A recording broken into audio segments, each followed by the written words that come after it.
This is VOCM Open Line. Call 709-273-5211 or 1-888-590-8626. The views and opinions of this program are not necessarily those of this station. The biggest conversation in Newfoundland and Labrador starts now. Here's VOCM Open Line host Paddy Daly. Well, all right, and good morning to you. Thank you very much for tuning into the program. It's Thursday, September the 11th. This is Open Line. I'm your host, Paddy Daly. David Williams, he's producing the program, as you know. If you pick up the phone, you'll be speaking with David Williams. Get in the queue and on the air. If you're in the St. John's metro region, the number to dial is 709-273-5211. Elsewhere, toll-free long distance, 1-888-590-VOCM, which is 8626. All right, so fun time of year for baseball fans, especially fun time of year if you're a Toronto Blue Jays fan. 17 games to go. It's fun to be in the hunt for a playoff spot. Fun to be in the hunt for maybe even a bye into the second round. So 17 games left, 3 games ahead of the Yankees, 3 games ahead of the Red Sox. So fun stuff for sure, and a good distraction from all the other things that are happening in this tense and crazed world. Random baseball note. On this date, 1985, Charlie Hustle, Pete Rose, playing with the Reds at the time, got career hit 4,192 off Eric Show, the San Diego Padres, to eclipse Ty Cobb's record. Remains one of the fun conversations as to whether or not Pete Rose should be in baseball's Hall of Fame. And based on his actions on the field, absolutely. But of course, his downfall was betting. And we've been speaking to some recent reports coming from medical professionals about the risks specifically to youth regarding how easy it is to bet on sports. In the palm of your hand, advertisements floating in throughout the course of the games. And it's proven to be a big problem. Since I brought up the story that was published in Canada recently, and of course there was one a couple of years ago published in The Lancet, got a note from a dad who is a business owner. His teenage son, he didn't say exactly how old, but he said his teenage son got his hands on his corporate credit card. The corporate credit card is dealt with by his accountant. His accountant eventually flagged and called his client to say, "Are you betting on sports with the credit card? Just want to make sure that it's you." He says, "No, I've never placed a bet on sports in my life online." You know, he admits he'd been to Vegas in the past and he's been to Woodbine and that. Fair enough. But the teenager got their hands on it. And consequently, in huge amount of debt, and the betting happening right in the palm of his hand on his smartphone. So it can happen. And the devastation of gambling could be much like many other addictions out there. So for the parents and talking with our youth, and not just teens, I mean, my kids are in their 20s, we have these conversations because it can get away from you in a hurry. It's hard to catch up when all of a sudden your credit has gone to you know what. So anyway, let's talk about it. Let's talk about school buses. So, we know people will just will not stop passing a school bus, which is stopped and the lights are flashing, the stop sign is deployed because they're in such a big rush. And then a few years ago, we had the fake inspection scandal regarding school buses. And now, a bus driver yesterday, just after 8 o'clock in the morning, out in Corner Brook, was arrested, is in custody with the RNC, drunk driving. Oh boy. So a 48-year-old man charged with impaired driving offences, issuing a driving suspension and released from custody. So they've replaced the bus driver. But the issue and the prevalence of people willing to get behind the wheel when they're under the influence of alcohol or drugs is madness. Then add to it, a school bus driver with students on board is pulled over, arrested for drunk driving. Now, none of the kids were injured, and it can indeed send shockwaves through the minds of young, formative children in school. So there's going to be some supports available at C.C. Laughlin Elementary School if the kids need to talk about it. But imagine, drunk at 8 o'clock in the morning, driving a school bus. And congratulations to the province, and specifically people like Bev Moore-Davis, who was really the driving force, or one of the driving forces, behind trying to introduce a body safety program for kids all the way through the K-9 system. It was in place for K-3, and now by next month to be expanded to grades 4 through 9. It's called Kids in the Know. Uses puppets for props. The likelihood of being the victim of abuse comes at the hands of someone you know, more likely than not. So this is really a positive thing for these schools to be doing because we know the risks. And the children have to be able to identify and understand where the risks may be, and importantly, what to do if indeed they have been approached or they've been victimized or assaulted or abused, whatever the case may be. They even talk about not only revealing the abuse to someone who you know, mom or dad or the teacher or whatever the case may be, but even if it's someone that you don't know. I'd like to have Bev on the show, and I think she's probably planning on joining us to talk about this. She's really quite pleased that it's been introduced, and so she should be. I wonder how the concept of reporting to a stranger works in all of this, even though I think overall this is an excellent idea. We see the numbers. For instance, Connie Pike comes on the show to talk about the number of cases on the docket regarding child abuse in this province, which are staggering numbers. But good on Bev and anyone else involved in getting this program throughout the entirety of K to 9. It's too big to not have it in there. Even though these are uncomfortable conversations, as I say all the time, the uncomfortable ones are the ones most worthwhile having. Let's go to food. Looking for a farmer here, again here this morning. So everyone knows the experience of this past hot, dry summer. And there's some, maybe Wayne Simmons, who's the Federation president at the Federation of Agriculture, wants to come on the show if he's available. He's a farmer out in Little Rabbits. They're talking about some farms made it through, but some farms, not so much. And dairy farmers and the difficulty in finding feed, grass or hay for the cows. So what's the end result? You trim your herd. That's bad for their bottom line. And then even things like root vegetables and fruit, it was a desperate summer.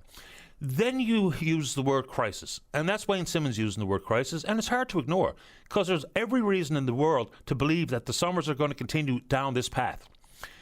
So then they talk about irrigation. It's one thing if you have the money to go ahead and install an irrigation system, and it's quite another to have access to the amount of water you need. Then you hear some quotes from a farmer who's been in the business for 46 years and never once in 46 years even considered the possibility of needing irrigation. So where to from here? I'd love to talk to him because he's the man on the ground and he knows much more about it than I do. Then we talk about the impact of hot, dry summers and warming in ocean temperatures. There's a story in the media this morning talking about aquaculture. Now, whether it be in the coastal bays, southwest coast, we know full well aquaculture has been the economic savior for many of these small communities. And of course, they're still quite bullish on the future of aquaculture. Just a couple of questions. And I understand if that's where you make your livelihood, of course you're optimistic and hopeful about the future of the industry. When we have seen the reports of the mass die-offs, and they're not new, and they're becoming more frequent, and the industry itself points the root cause at warm water and depletion of oxygen levels. Again, there's every reason to believe that's going to be the case. That's going to be the trend into the future. So even for the industry itself and the companies in the industry, what are their thoughts on remaining in the bays in open pen fin fish farming? Because obviously there's a money lost here when you have to make insurance claims or otherwise. So these are profits that are now lost, dead. So what do? We're told repeatedly that the increased cost to bring the operations on land makes it prohibitive. Can someone, whether you work in the industry or not, and we're going to have to reach out to one of these corporations because they must have done the evaluation of what it would cost to operate onshore with all the controls of water temperature and otherwise. Break it down for us. So take one operation in one bay with X number of pens and tell us what it would cost to replicate that on land. And then try to compare or contrast that to the losses when you have the mass die-offs. I've never seen that evaluation brought forward, but I'd be curious. Because the companies must be looking at it. You can't see any yearly value and profits if this is going to be the trend into the future for these mass die-offs. So if you want to take it on, and look, if you're on the southwest coast, Coast of Bays, Harbour Breton, wherever, and this has now been your livelihood, aquaculture is not new. It's been introduced in the province over 20 years ago. But what does the future actually look like, just based on what we see in the trends? Your thoughts? Welcome here this morning. All right. Kruger and Corner Brook Pulp and Paper. So this story does not impact ratepayers, but still kind of hard to understand. So there was an initial agreement between Newfoundland and Labrador Hydro and our government and Kruger and Deer Lake Power back in March of 2024. And that was to buy electricity from Deer Lake Power, which of course energizes the mills and the machines at Corner Brook's mill. The cost, 27.5 cents per kilowatt hour. So Hydro is going to continue down the road of purchasing excess green energy from Deer Lake Power. Okay. What constitutes that price? Even if it doesn't impact me as a ratepayer, even though it's kind of difficult to understand how it doesn't at some form of fashion, somewhere down the line, impact me. But we know Kruger's celebrating its 100th anniversary. They've had some hiccups in the past. Of course they have. But they announced a $700 million investment to stabilize the mill. We don't know what that means for potential provincial government involvement. We also know that they borrowed $110 million from us back in 2014. None of that capital has been repaid, is my understanding. So, yes, there's hundreds of jobs on the line, but some updated information about things like what's that $700 million plan look like, and what's my role as a taxpayer in it, and what's the plan to actually recoup the $110 million. Yes, the viability of that plant is critically important for the region, no doubt about it, and you want to take it on, we can do it. All right, I see Elvis Lovelace, the Minister of Transportation, come back. He came back from a national ferry-related summit and now floating the idea of a provincial summit.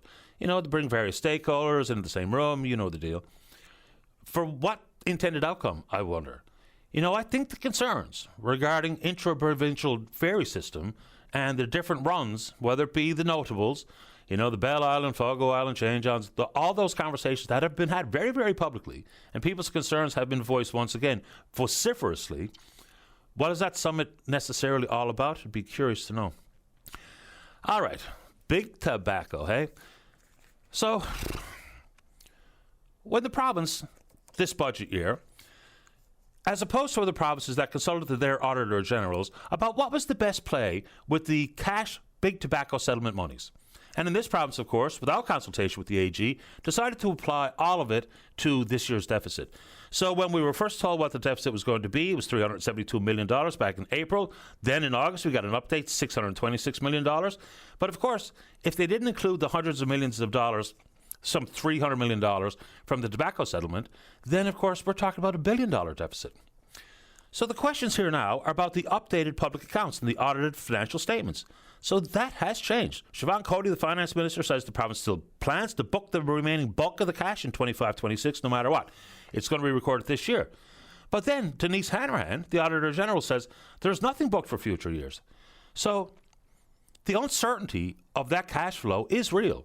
And when we use the word if, doing all the heavy lifting that it does, this does beg some pretty serious questions. So whether or not we're talking about transparency or accountability or even the prudent accounting principles associated with putting all of that money yet to be collected into 1 year's deficit with no real firm idea about whether or not all of it's going to flow. I'm sure some of it will, but I guess the concept of doubling down on that is very real, and if you want to talk about it, we can do it. All right, a couple more. So there's an announcement coming from the Prime Minister this morning about the so-called major projects list, enabled by legislation called Bill C5. So the announcement comes this morning, but the list has been leaked. Of course it has. So here's what's on the list and the 5 projects that have been selected. Phase 2 of LNG Canada in Kitimat, that doubles production of their liquefied natural gas. Now, Phase 2 has already been approved. So what's the federal government's role in this?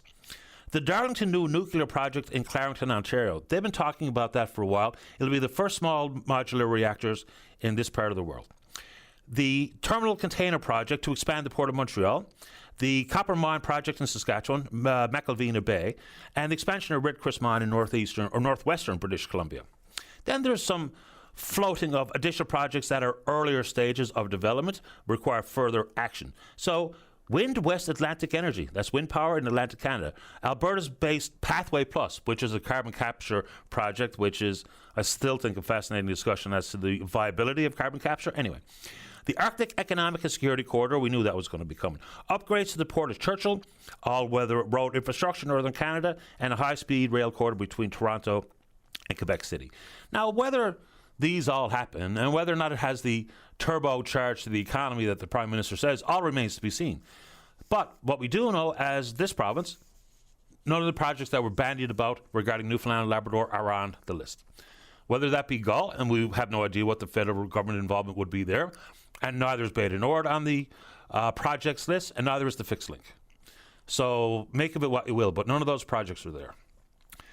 Then there's, of course, the immediate and predictable backlash coming from, in particular, Western Canada, about there's no pipeline on the list. The concept of shovel-ready projects, things that have been proposed, things that actually have some level of development and ready to proceed, but there's zero proponents of building a pipeline out of Alberta, whether it be to the BC coast and or headed east. There is no proponent, so I'm not so sure how people thought this mythical pipeline would be on any list. Because someone has to come forward with plans to build it for it to be considered. Isn't that how it works? But Anyway, a lot of our Alberta listeners chimed in via email about it. Okay. September the 11th. Everybody who's old enough to remember knows exactly where they were. I was walking down McDonald Drive with little Jack Daly in a stroller on our morning routine. And everybody knows the story. And a lot of how the world operates changed on that day. And then, we talk about Gander and Come From Away. I think it's absolutely fair to add that many communities in the province did exactly what happened in Gander and displayed the best of us. And there's communities far and wide that were part of it. And of course, the focus on Gander is real and understandable, and the story continues to be told to this day through Come From Away. Couple of things on it. Interestingly, when you look at the tinderbox that the world is, the Article 5 inside the NATO agreement has been triggered once only in history, and that's, of course, on the heels of 9/11. But now we have yet again another triggering of Article 4. Lesser known, but an important conversation to be had. What it says, it's pretty basic. Article 4, and there's 14 articles, this number 4. The parties will consult together whenever, in the opinion of any of them, the territorial integrity, political independence, or security of any parties is threatened. And this, of course, is Poland triggering, based on the fact that there's reportedly Russian drones have been shot down in Polish airspace. It's happened many times. Article 4 doesn't necessarily mean Article 5 is coming, but it's a potential precursor. Turkey has triggered it many, many times over the course of almost 15 years. Poland has triggered it in the past. But it's becoming pretty tense no matter how you slice it. And we can talk about reflection on September 11th. Of course, we can here on the show. All right. Politics has long been tense. Political rhetoric has long been bombastic. And it's only getting worse. Yesterday in the United States, on the campus of Utah Valley University, Charlie Kirk, notable MAGA Trump ally, commentator, social media influencer, was shot and was pronounced dead at hospital. The shooter is still at large, so it's human nature for people to jump to assumptions about who did it and why. We don't know yet, but I understand how people's minds have gone down the path of it. Someone simply posted Mr. Kirk's views. Remember, it's just 3 months ago, Minnesota House Speaker Emerita Melissa Hortman assassinated in her own home. 2 different people from 2 different parties with opposing views. People will point to the provocative nature of comments made by whoever, and Mr. Kirk. Then it's folks who have taken the opportunity to, quote-unquote, celebrate his death. And I think the same thing can be said about Ms. Hortman and people willing and wanting to celebrate her death. We have to find a way as individual citizens, and most of this is stirred up by the omnipresent social media toxicity, but we have to find a way to understand that as much as this is not new, it's abhorrent, it's appalling for someone to be the victim of violence, and in these cases, shot dead because of what they say. Also, for leaders, not just political leaders, as much as individuals, we have to show a little bit more self-restraint. My condolences to Ms. Hortman's family. My condolences to Mr. Kirk's family. We have to find a way to restrain ourselves. We can hate what someone says. We can be disgusted with what one person says. But we cannot continue this rhetoric of, even if you think someone brought it upon themselves, reap what you sow kind of stuff. Look, a man is dead. A woman is dead. That's the story here. It is grotesque for especially political leaders to so quickly try to make political hay on these things. So whether it be gun control agenda and or calling for a purge of the other side of the political ideology spectrum, it is disgraceful. They can't help themselves. And this is not about one person or one incident in time. What used to be a little bit more of a cooling off period and more level heads and deep thought and clarification and evidence presented before people went off the deep end. That's not the case any longer. And again, this is not about one incident, but this is potentially just going to see matters get demonstrably worse. I mean, the cork is barely still in the bottle. tensions globally are at a breaking point. And maybe we're a step past the breaking point. And we cannot pretend that we are immune to that type of violence in this country because we're better than that. We're probably not. I mean, it's just back in 2021, what people refer to, and it was reported in the media, as a disgruntled sausage maker. Corey Huron stormed into the Rideau property, loaded for bear, eventually pled guilty to a bunch of weapons offenses. He was there to what? Arrest the Prime Minister, then Justin Trudeau. Luckily, his family were not there. And the Governor General at the time, Julie Payette, was not there either. So it's easy enough to believe that he was there for something beyond exchanging pleasantries. You don't bring 7 guns, one with an illegal magazine, to that type of interaction. So the death yesterday, the death of Miss Hortman, I mean, we can go back and talk about political assassinations as long as you want. But it's going to breed more violence. As long as people, regardless of your ideology, regardless of how and where and who you're going to vote for, this can only get uglier unless people, especially those in positions of authority. You know, the threats against Governor Pritzker, I mean, it just goes on and on and on and on. Before long, you know, people are clamoring for things like civil war. I mean, the mindless absurdity of how some people are so quick to call for those types of acts of violence is getting away from us. I do firmly believe that social media is a big contributor. And I also believe that for politicians in particular, it's difficult to not want to be boring and to do the hard work to advance the people's business because rage sells. But rage also incites. And it doesn't matter who we're talking about. If we cannot get back to just wanting politicians to do their bloody job, as opposed to just take advantage of any unfortunate incident and or incident of violence and or death to simply think that it's going to advance your power, advance your cause, that is betrayal of all of us, regardless of what you think about politics, regardless of who you are in favor of. So this death is, I think, you know, he's not a politician, but he was influential in his movement. Regardless. And you can hate him, you can hate Hortman, you can hate Justin Trudeau, you can hate whoever. But the acts of violence are now all of a sudden becoming more acceptable. Boy, oh boy, we are on Twitter. We're VOCM Open Line. Follow us there. Email address is openline@vocm.com. When we come back, we can talk about whatever's on your mind. Nothing's too big, nothing's too small. Don't go away. Come back to the show. Let's go to line number 3. Say good morning to Gary Ball with the Waterford Valley Rotary. Gary, you're on the air. Good morning, Paddy. Good morning to you. You know, in your last little conversation, there is how one person can affect the whole world. And then on the other side, we got people like you who have a big effect on in the local scene. And I don't know what we'd do without champions like you. I think everyone would be just fine without me, I think, Gary. But can you do me a favor, Gary? If you have us on speaker, can you pick up the receiver, please, so we can hear you a bit more clear? My subject this morning is on... Gary, can you take us off speakerphone before we keep going? Beg pardon? Can you take us off speakerphone? It's a little bit hollow. Speak up? No, do you... sorry. Take us off your speakerphone feature, and okay, please. Okay, I'll do that. Okay, thank you. I wear hearing aids, so it's a bit of a nuisance trying to have a conversation on the phone. I understand. I just want to make sure that your message is heard clearly by the listener. Go right ahead, Gary. What's on your mind? Okay. Speed limits in the city, especially in the school zones. I'm really concerned about it.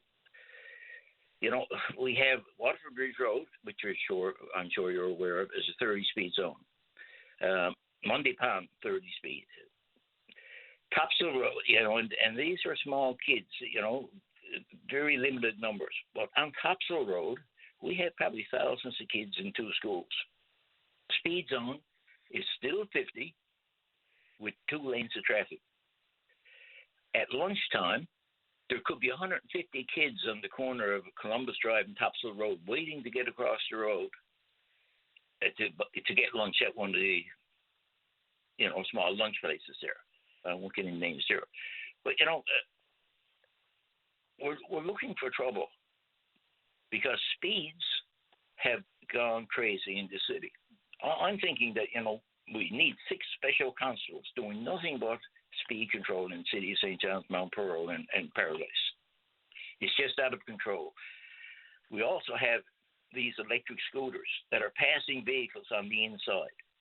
I don't know if you've experienced it yet, but they're doing 30, 40, 50 kilometers on a stand-up scooter, no helmets on, and passing vehicles on the road.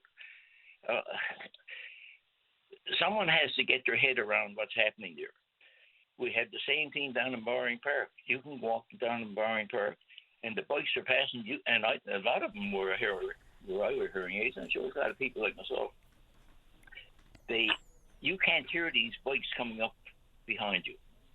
There's no sound on these electric bikes. No sound on these pedal bikes. You go back to our early days of driving bikes, you could hear the chain clicking. But on these new bikes, you can't hear a sound. So, they're really quite popular in my neighbourhood. I live in a school neighbourhood, and the amount of speeding that happens there, and it's Ennis Avenue, I'll go ahead and mention the street. It's so wide that it just draws your eye and it makes your right foot press that loud pedal a little bit harder. It's just madness. And the electric scooter, you're right. I was on Elizabeth Avenue one day last week, and we were stopped at the stoplight intersection with New Cove Road. There was cars turning right off of New Cove onto Elizabeth, and an electric scooter, all out, no helmet, driving down the centre line, in between the stop traffic and the oncoming traffic. It was wild. And, I mean, you're right, you can't hear them until they're right on top of you. So I don't know if we have to do something like, mandate a helmet on that, because we mandated on your pedal bike. I don't know why it's not on an electric scooter. And plus, some of them operate and can move so quickly that I think there's a legitimate school of thought that maybe some training and licensing and insurance might be part of the conversation, because they are everywhere. They're super popular in my neighborhood. Well, we're going to see probably 100 cities in the next few years. A lot of the foreign people coming in here are used to driving in their own countries, so they're taking up and driving them here as well as our own people. So, it's getting to a point. It's like I heard the RCMP on one day saying that speeds were up, and if you notice anything, somebody speeding, get a license plate if you can, and a description of the driver. Well, how often can you get a description of the driver these days? The windows in most cars, in a lot of cars, are blacked out. You can't tell who's driving the car. Which is already illegal. Yeah. I know in Corner Brook, they put a push on to take the tints off the windows, and, that's good, because if you can't notify somebody of a crime or can't describe it, what's the point of even reporting it? But anyway, if I get back to just a speed thing, Monday morning, I'll give credit to the fire department of Brookfield. They were on a call out Topsail Road, and the traffic was piled up. And they had all the sirens going. I could hear them, and they were just about to make the turn, and this black car came down over Columbus Drive. I bet you he was doing 100, and if it hadn't been for the skill of the driver in the truck, it would have been a major incident. My hat is off for that driver. He was phenomenal. So, we got a lot of bad things going on in the province, but then again, we have a lot of good things. Sure we do. And, thanks to people like you, it's not going to get worse. It's going to get better. And we owe you a debt of gratitude for what you've been doing over the years at the OCN. You've been phenomenal. Very kind of you, Gary. Look, I mean, we all need things to be positive into the future, regardless of who you are or your lot in life. And there are plenty of good things. That does get indeed lost in the shuffle here. It's easy to focus on the negative. It's easy to focus on the anger. It's easy to focus on political shenanigans. But every now and then, a bit of good news to pepper in with all the dire news is absolutely most welcome, and we don't do it enough.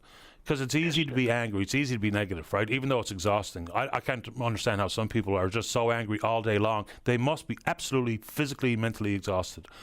Gary, I do appreciate you making time. Thanks for calling. Thank you so much. Maybe someday you'll be a political leader. Bite your tongue. All the best. Thanks, Gary. You too, buddy. Bye-bye. Just very quickly. So, of course, people are asking me, who do I think shot and killed Charlie Kirk? I have no idea. There's thoughts about, some sort of professional or marksman, given the fact that it came from such a long distance. I have no idea, which is one of the first things I said off the top is nobody's been arrested yet. So we don't know anything beyond the fact that someone's dead. And then I get a lot of comments about, why aren't you talking about Jeffrey Epstein? Someone else was dead. But look, his contribution negatively to life is monumental. It's massive. I mean, one of the most noted human traffickers, especially of children, ever. So I don't know what people want to talk about it, and I'm happy to take it on. And there's lots more of reference to it coming out in dribs and drabs. But it's an interesting story in the United States for a variety of reasons politically. But the United Kingdom ambassador to the United States, a guy named Peter Middleton, he got forced out over what? His close ties, as revealed via email, his close ties to Jeffrey Epstein. So one thing for sure is if someone calls something a hoax or it's fake or it's rigged, that's a red flag to know that it's not a hoax, it's not rigged, and it's not fake. Let's go ahead and take a break. When we come back, we're speaking with you. Don't go away. Welcome back to the show. Let's go to line number 2. Let's take more to the NDP candidate running in the whenever it is upcoming election, St. John's East, Quiet of Ida. That's Sheila O'Leary. Good morning, Sheila. You're on the air. Good morning, Patty. Thanks for taking my call. Happy to do it. Listen, I just wanted to give you a quick chat because you and I haven't talked in some time, and obviously I'm out knocking on the doors in a different capacity, offering myself for the as the NDP candidate in the upcoming election But I'm still hearing a lot of confusion on the doors between the municipal and provincial elections, and so. I just wanted to call in and such because I know that was certainly one of the questions of the day, certainly for VOCM, and I am hearing it. People don't know what's happening, who's running, and there's a lot of confusion. So certainly as the outgoing former deputy mayor of the city, I'm hearing a lot myself. So I just wanted to make sure that you and the folks that listen to your show, are fully understanding that I have stepped down as the deputy mayor from the city of St. John's, with a lot of mixed emotions. Had an incredible 14-year stint representing, but I really feel like I need to offer myself in this capacity. There's so many issues on the table, Patty. You're talking about them every day, and so I think that there's a real opportunity to offer myself to the House of Assembly to represent the people of the St. John's East Kitty Bitty. So. Just wanted to start in with that. And the other thing I wanted to mention as well on the topic that you're talking about the violence in the world and the assassination. I mean, I had the great fortune of going out with Sally Hauser, MLA in Regina University, who's helping knock on doors with me. And we were chatting about it. And when we were knocking on doors, that was when we got the word about the assassination. And the first reaction immediately was, oh, no, this is horrendous. Now, this is an individual who I'm not aligned with the values or the commentary, but this kind of violence is absolutely intolerable, and we can't go down that road of divisiveness.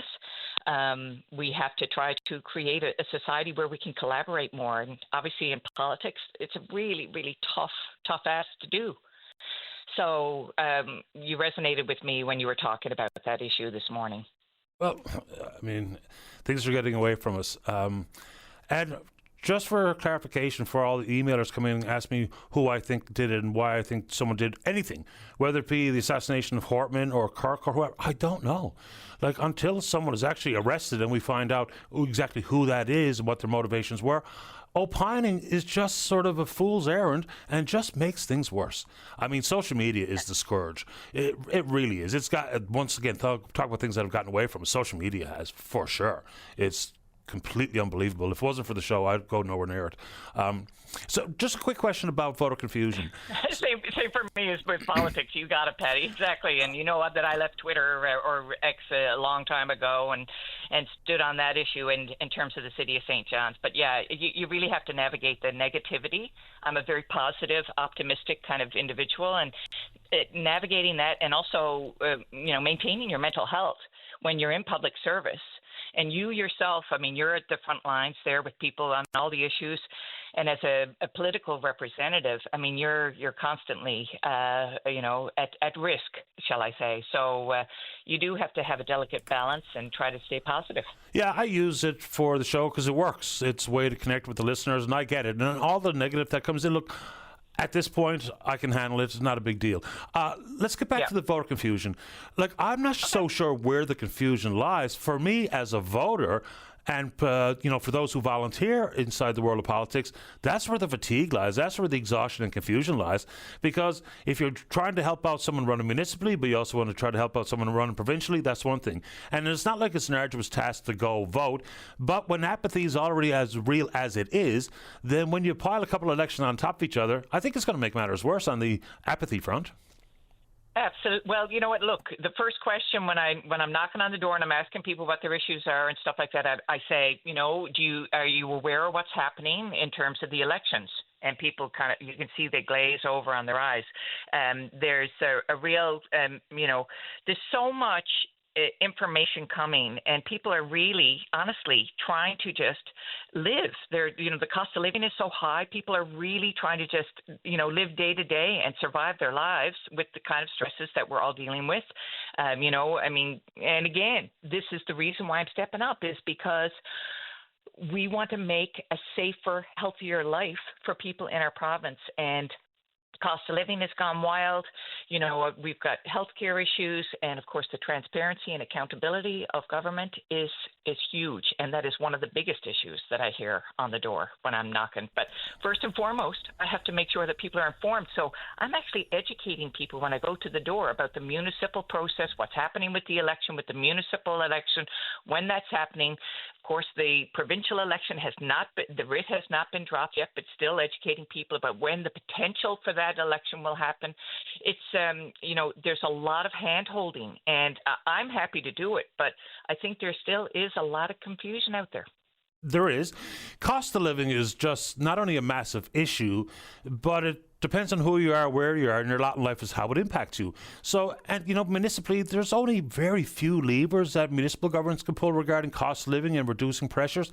I think the same thing could be said for provincial politics. Maybe a bit more at the federal level, but even provincially.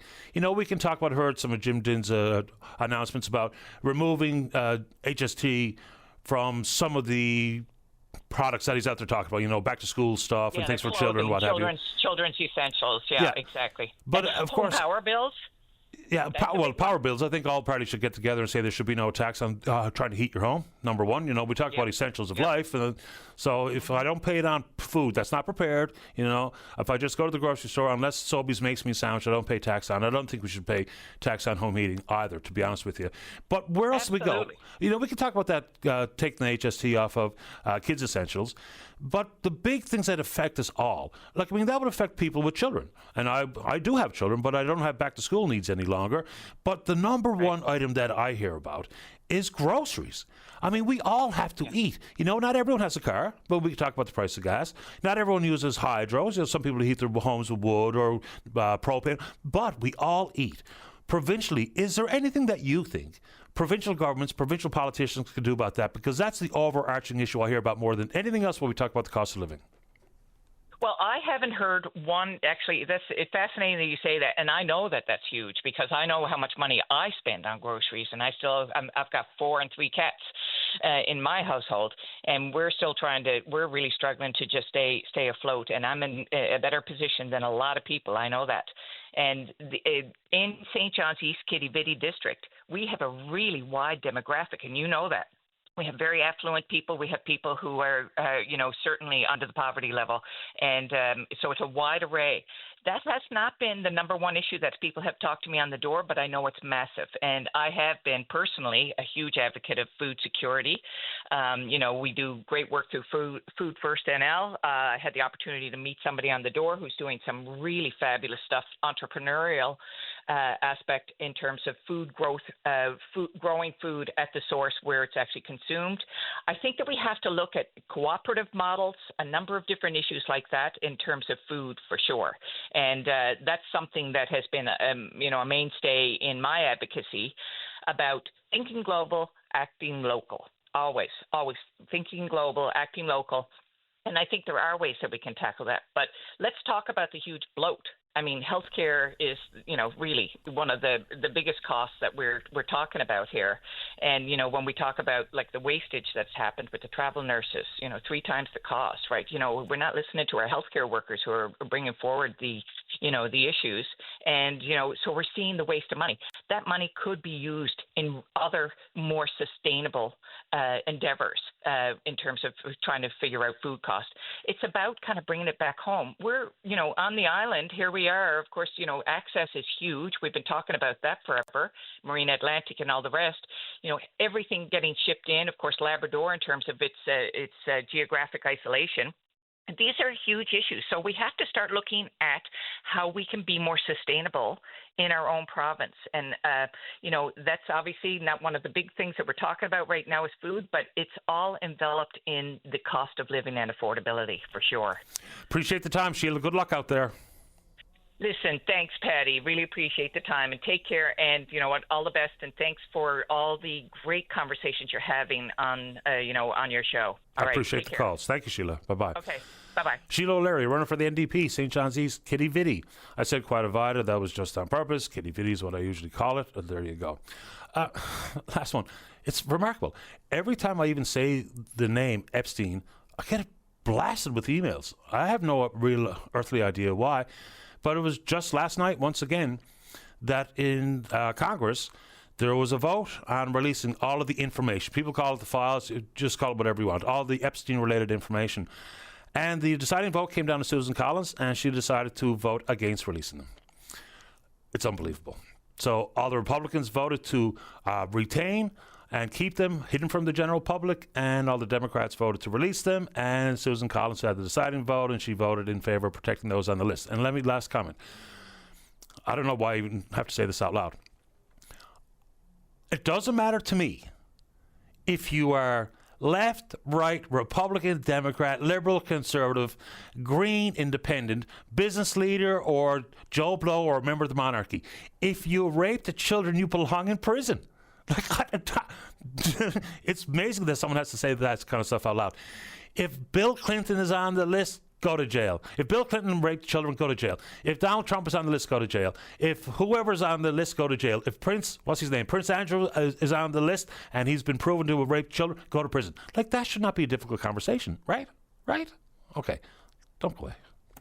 Welcome back to the show. Let's go to line number 1. John, you're on the air. Good morning, sir. How are you doing? Doing okay. How about you? Oh, good. It could be, I suppose. Listen, another thing I want to talk about the Muskrat Falls there, what happened here with the flood in 2017. That this going on 9 years, and our lawyers, is Ray Wagner and everything from Halifax, and they've been voting for the provincial government and everything, and especially Nelco or the hydro development, and they're not coming back with no answers to us for nothing at all. Our lawyers put in a proposal to the provincial government trying to settle this out of court and everything, and they're not even answering us. Now, I don't know who's holding up the all this information and everything, because we're just not getting nothing back. Our lawyers are frustrated. They're not we're not getting no answers from the Nelco lawyers or whatever, and it's getting to that point that's over frustrating what's going on. It's just ridiculous. I mean, now the election's coming up. I wonder, if something can be done one way or another. Because, we're getting frustrated here now. There's just nothing being done. So you and I know what you're talking about, John, but what are you talking about nothing's getting done? Are you talking about some coverage, financial assistance based on things that you lost in the Mud Lake flood? Just expand on what we're actually talking about, because you and I know, but some of the listeners might not. Yeah, well, everything that happened to the Muskrat flood, we, during that 2017 there, houses got flooded, and a lot of stuff got damaged and everything. And they put in some kind of proposal. They give the south side, a relocation package, and then apparently through the meeting they had, they were supposed to give the north side, like the people who live closer to the Mud Lake area. It's called Mud Lake Road. They were supposed to give us some kind of package, and all of a sudden they came up with a thing saying we're not getting nothing because we're road accessible. I mean, the flood happens. When the flood happens, it happens this way, World War II. And they're saying we're road accessible and we're not getting nothing, 0 cents. So, I mean, there's something wrong. I got an investigation going in on it now anyway, but still, our lawyers have put in a proposal to the Nalcor lawyers, which is Hydro now, because I don't think Nalcor ever is in there anymore. But they gave them a proposal to settle this out of court, and we're not getting no response, a 0 response from the provincial government. Yeah, we're talking 8 years now. So I totally. That's going on 9. Going on 9, yes, I know. It was May 17th of 2017, right? Yeah. Yeah, and for folks who maybe don't recall this, there was all kinds of finger-pointing the blame going around. And, of course, then the government hired someone that they called an independent reviewer of the situation. And if I remember correctly, they pointed the finger of blame back at frazzle ice build-up at the dam site itself. But for folks in Mud Lake, I think there was maybe 40 residents in Mud Lake at the time, the water rose several feet in a couple of minutes. So it came in a hurry, and it was devastating. The pictures, I can still see the pictures in my mind's eye, what Mud Lake looked like during the flood. Yeah, but that's not only Mud Lake. If you're looking on this side, we call it the Mud Lake Road side, which is the north side. We had the same situation here. The flood happened here so fast, it was like from 2 to 3 feet within minutes. I mean, and like we got caught, and we could not get out. We most of the people here on this side could not get out and could not go into that road. They say road accessible. We could not go on that road is because the flood happened so fast. We were locked in. Me and my wife, matter of fact, had to swim for our little place we were living in to a 2-story building into this cold, icy water to try to survive because there was just too much water. The vehicles was flooded and everything else is flooded. So we went into this other building that's 2-story high, and I told her the best thing for us to do is just go up upstairs on a 2-story high because if the water ever comes that high, well, we're gone anyway. But the thing is, this happened, and from then on, we still never got no response back. Well, we did get a response from the provincial government that they were going to pay. They were going to help us out and everything. But we, on this side, the north side, never got nothing. We never got no help whatsoever. And for our MHA down here now, which is out to lunch, as far as I'm concerned, because he's not helping us at all. And I know it, and I'm frustrated with him. And I was frustrated with the Liberal government too, and the provincial government, and the federal government about it, but because they're just not doing nothing. We're not getting nothing done, and our lawyers is frustrated too. I was talking to the lawyers, as a matter of fact, yesterday afternoon, and he was saying, they're just not getting no response from them whatsoever, none. I wonder, is that because the class action? I think there's still a class action lawsuit in place, isn't there? Yes, it is. But the only thing is, that class action lawsuit's in place. It's not settled, and now they're talking about Muskrat Falls. I mean, not Muskrat Falls. I mean, Gull Island. Yep. I mean, they want to go and start Gull Island, and this settlement's not even set with. We're not settled. They're not settled with us at all, and we're not hearing nothing from the government. That's the thing, right? If we could hear something, they're saying, we're in the process of doing something, right? Okay, but then nothing. We don't hear zero. I suppose what they'll tell you is because it's in before the courts that they will not, and they shield themselves with that all the time, but that doesn't mean they can't give some sort of pragmatic response as, something as fundamental as there's a review of potential compensation, but they won't. They'll say, well, it's in court, so we can't talk. No, but okay, if they can't talk because it's in court, why did they give the south side of Mud Lake a relocation package? Well, that was before the class action, though, right? No, it was all during their class action. Okay. This is what's going on. And they offered us the same thing here. We got the same offer. The relocation package, we all got that. Saying, yes, you're going to get the relocation package, but we got to deal with the Mud Lake side first, which is the south side. And then after the fact, they came back to us on this side and say, oh, no, we can't give you guys a relocation package and nothing. It's because you're road accessible. But we got sorted out the same thing. John, I appreciate the time. I'm late for the newscast, but I appreciate your call. Okay, I'll call back. No, I'm going to cut. Not this week. No, next week probably. Okay, John. All the best. Thank you. You're welcome. You, sir. You're welcome. Bye-bye. I'm just going to break for the news. When we come back, Debbie wants to reflect on the fact that yesterday was indeed World Suicide Awareness Day, and Walter wants to check in on the MOU. Don't go away. Welcome back to the show. Let's go to line number 3. Walter, you're on the air. Hi, Patty. Hi there. We haven't talked for a little while. I haven't gone quiet on this MOU thing, and I want to hit a couple of points with you, if I may. Go right ahead. First of all, I want to say that I have not been opposed to this project. I think it's an excellent project for Newfoundland and Labrador and for Quebec. My opposition is with the deal that we have with Quebec. And I'm, by the way, Patty, I'm one of the group of 9, one of the signatories of the group of 9.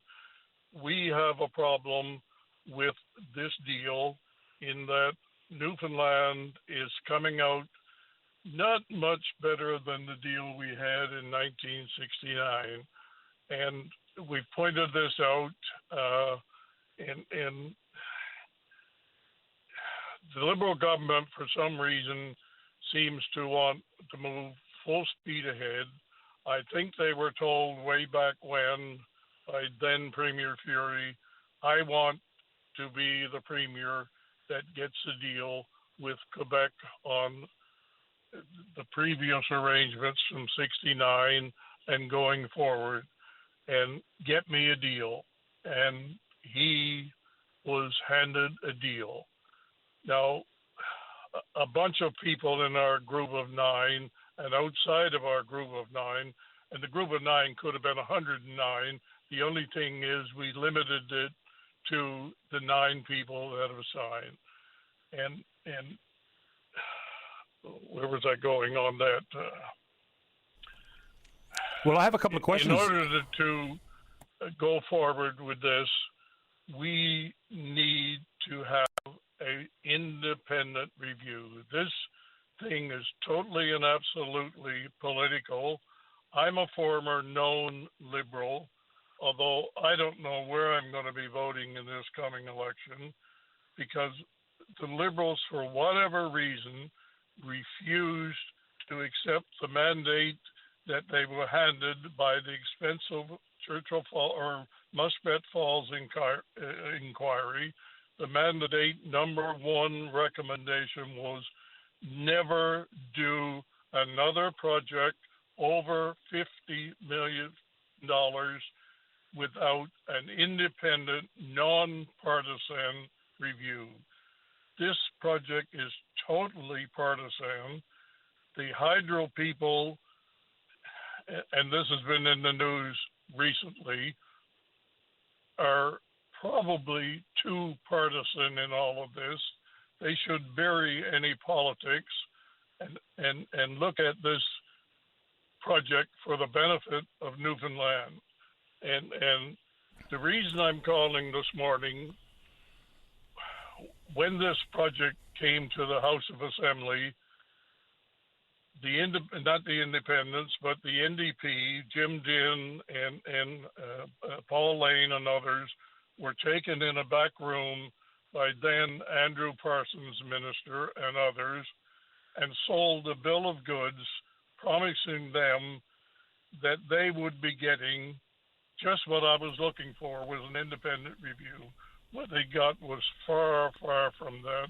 It was called an oversight committee. Yeah, but that vote was only for Wilson, the conversation to proceed. It wasn't necessarily about this has to get done, this has to lead to definitive agreements. That wasn't what the vote was. And like even the Tories, they are not saying that there's anything. What? The vote, Patty, was to vote for the MOU going forward. That's right. And they voted for it based on what they were told in the back room. I've talked to Jim Dinn a couple of times. If you ask Jim Dinn and Paul Lane today if they had to do that vote now, knowing what they know now, would they have voted? And a very definite no. They would not have voted for it.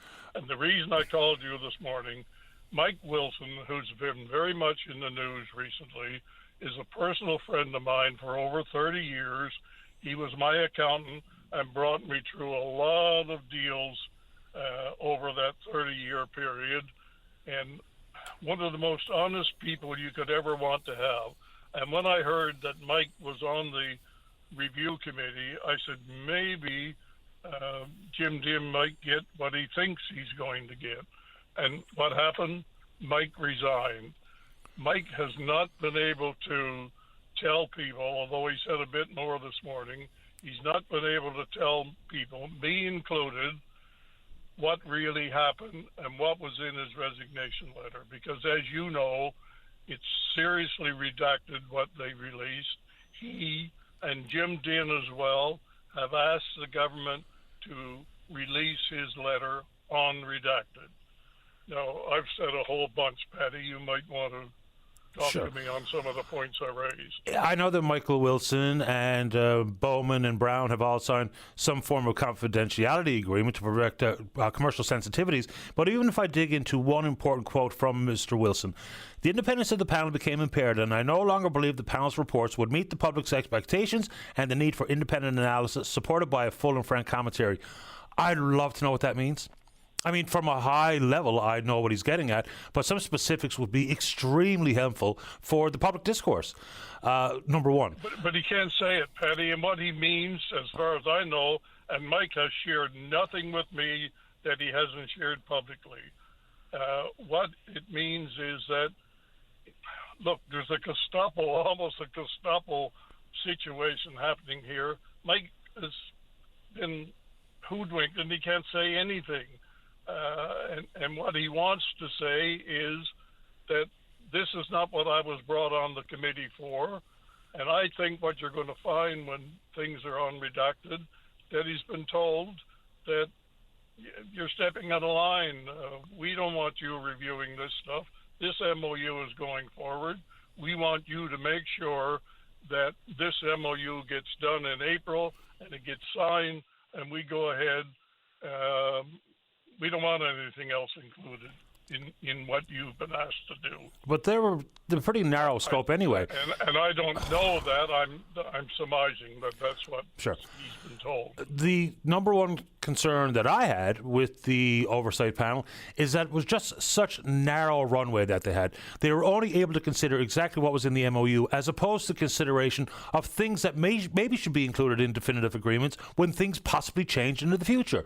Whether it be price elasticity, whether it be East-West Energy Corridor, or whether it be the federal government involvement, those things would change the financials of this arrangement. They just would. How? I don't know, but they would change it, no question. My question for you, Walter. Definitely change it, Patty. If the East-West Corridor was done, including Newfoundland and freewheeling through Quebec, just imagine, we want this thing to be paused and probably paused until 41 when we're totally and absolutely in control of everything. Then the 7,000 megawatts of electricity that's going through Quebec now and getting discounted back to Churchill Falls, and they're reaping the profits from it as they've done for the last number of years. We'd be able to sell that in the open market and get an open market price. We'd still need a mechanism to get it to the market. A couple of questions for you, Walter. And this is what has been missing in the independent oversight rally cry. And I understand the concept, and the recommendations from Justice LeBlanc were crystal clear. But even if that gets done, we'll say, is we'd have to create a terms of reference. And what would that be? That's not included in much of the commentary coming from folks continuing to call for it. I don't disagree with the call for the independent oversight, but I'm wondering what we're asking somebody. Because you'd have to be definitive in saying, okay, Goldman Sachs or JP Morgan Chase or whoever, here's the MOU, here's what we can tell you, and here's the questions we want answered. Because if we're simply going to say, did we get the best deal ever, then you might hire JP Morgan Chase to say something. They might say yes. Goldman Sachs might say no. TD might say yes. RBC might say no. So what are we asking an independent oversight body if one came to pass? Yeah, and the oversight committee is a misnomer on this. It's what we were looking or independent for evaluation. You know what I'm saying. To exactly what you just said. have a look at this jewel that we have in Labrador, see if we're selling the jewel at trinket prices or whether we're selling it at the price that we should be selling it at. And right now, the experts that are involved with our group have said, no, it's terribly, terribly lower. And I want the people of Newfoundland to understand that this is not a political thing. I'm not political. Some of my buddies are not political. Danny Williams and Crosby are political, but they're into this for a different reason than politics. Danny Williams tells me that, look, I've read this a dozen times over, and this is a terrible deal. And despite Muskrat Falls and all the Danny stuff, we should be listening to Danny and what he's saying now. And the hydro people are coming out selling their side of that story, and they sell it so fast and lucid. Newfoundlanders don't understand it, Patty. They just don't understand this huge, huge deal. And we somehow got to make them understand it. I'm pissed off with the news media. There should be somebody in all of Newfoundland news media that would take this and delve into it and do a proper analysis and reporting of it. It takes a back seat every morning to the accident last night or the drugs that people that were arrested and all of that. We're just not paying attention to it, and I'm frustrated to no end. Well, I can only speak for myself, but we've talked about it and had countless people on from either side of the... You have, Eddie. You have, yes, no question. But your news media, and I suspect that half of the Newfoundland population listens to what you're saying. That's why I'm talking to them now and say, pay attention. This is not going to affect you as much as it's going to affect your children, your grandchildren, and their grandchildren. This is a huge, huge, multi-billion-dollar, and most Newfoundlanders, me included until I got involved in this, don't understand what $1 billion is. $1 billion is 1,000 million, and we're talking about thousands of billions, so it's huge, Patty. I know it is. A couple of very quick ones before I do run out of time. Is you say that hydro is too politicized. What have you heard from either Jennifer Williams or anyone else to say that they are too political here? Because, of course, when you include someone like Carl Smith in the negotiating team, I have no reason to believe they did any of this in bad faith. I mean, Carl Smith and his experience as the former CFO at Fortis is a lot of horsepower. So what has Hydro done that leads you to say or believe that they're too politicized in this particular issue? Everything. Jennifer Williams has appeared a couple of times, and I don't have the luxury of being able to be around when she's on to listen to her, but there's no question that she's favoring the local government, who's her employer, or I don't know. Okay. And there was also a call for the Hydro Board to step down if this moves any further along.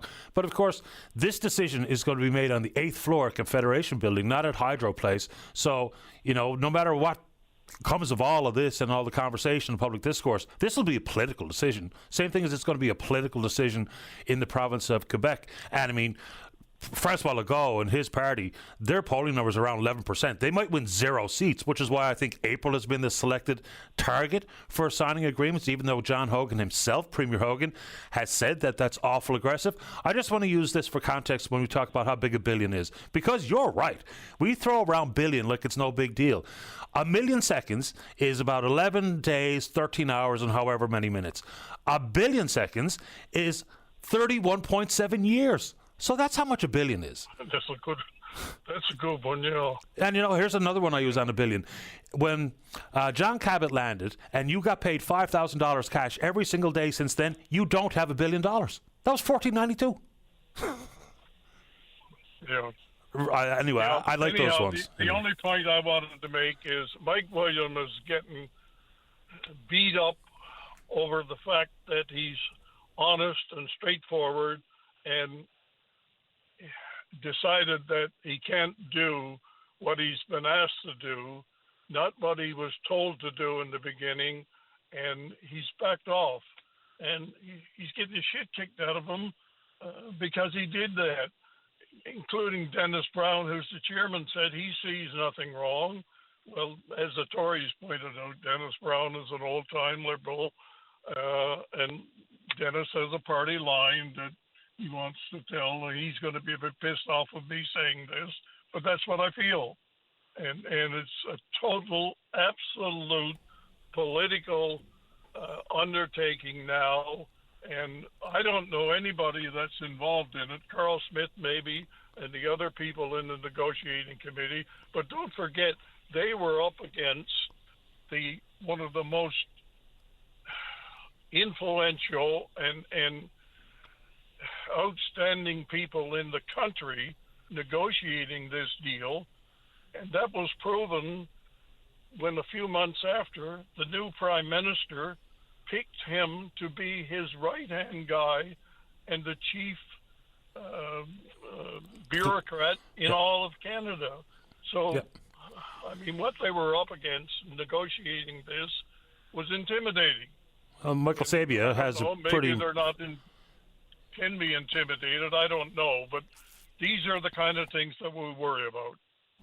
Points taken and understood. I appreciate your time, Walter. Thanks for calling. Yeah, one other point, Paddy. Whenever the news media reports this, they report that a bunch of politicians and bureaucrats are the 9 people on the committee or on the letter. They're not all politicians and bureaucrats. I'm not a politician, and I'm not a bureaucrat. I'm a concerned Newfoundlander that we might be going down a road that we went down years ago in '69, and we're going to wind up in a similar situation. And thanks for your time. My pleasure. Thanks, Walter. Okay, bye-bye. All right, then let's get a break in. Don't go away. Welcome back to the show. Let's go to line number 4. Debbie, you're on the air. Good morning, Patty. We ran out of time yesterday, so I didn't get to talk about World Suicide Prevention Day, so I wanted to touch on that, if that's okay. Go right ahead. I didn't realize that this was going to be a topic that was going to be a challenge for me to talk about. I'm usually, able to talk freely about my life, but as I was sitting here waiting to come on, I could feel, I guess, somewhat triggered because, I'm a survivor. I didn't end my life, but I sure as heck wanted to end my life.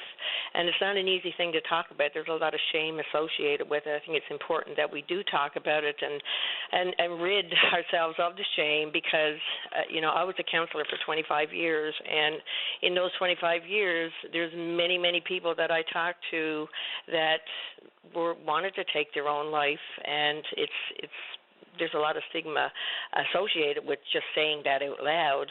But in trying to prevent it, I think it's important that we understand it. I know for myself personally, I developed complex post-traumatic stress disorder after a lifetime of abuse.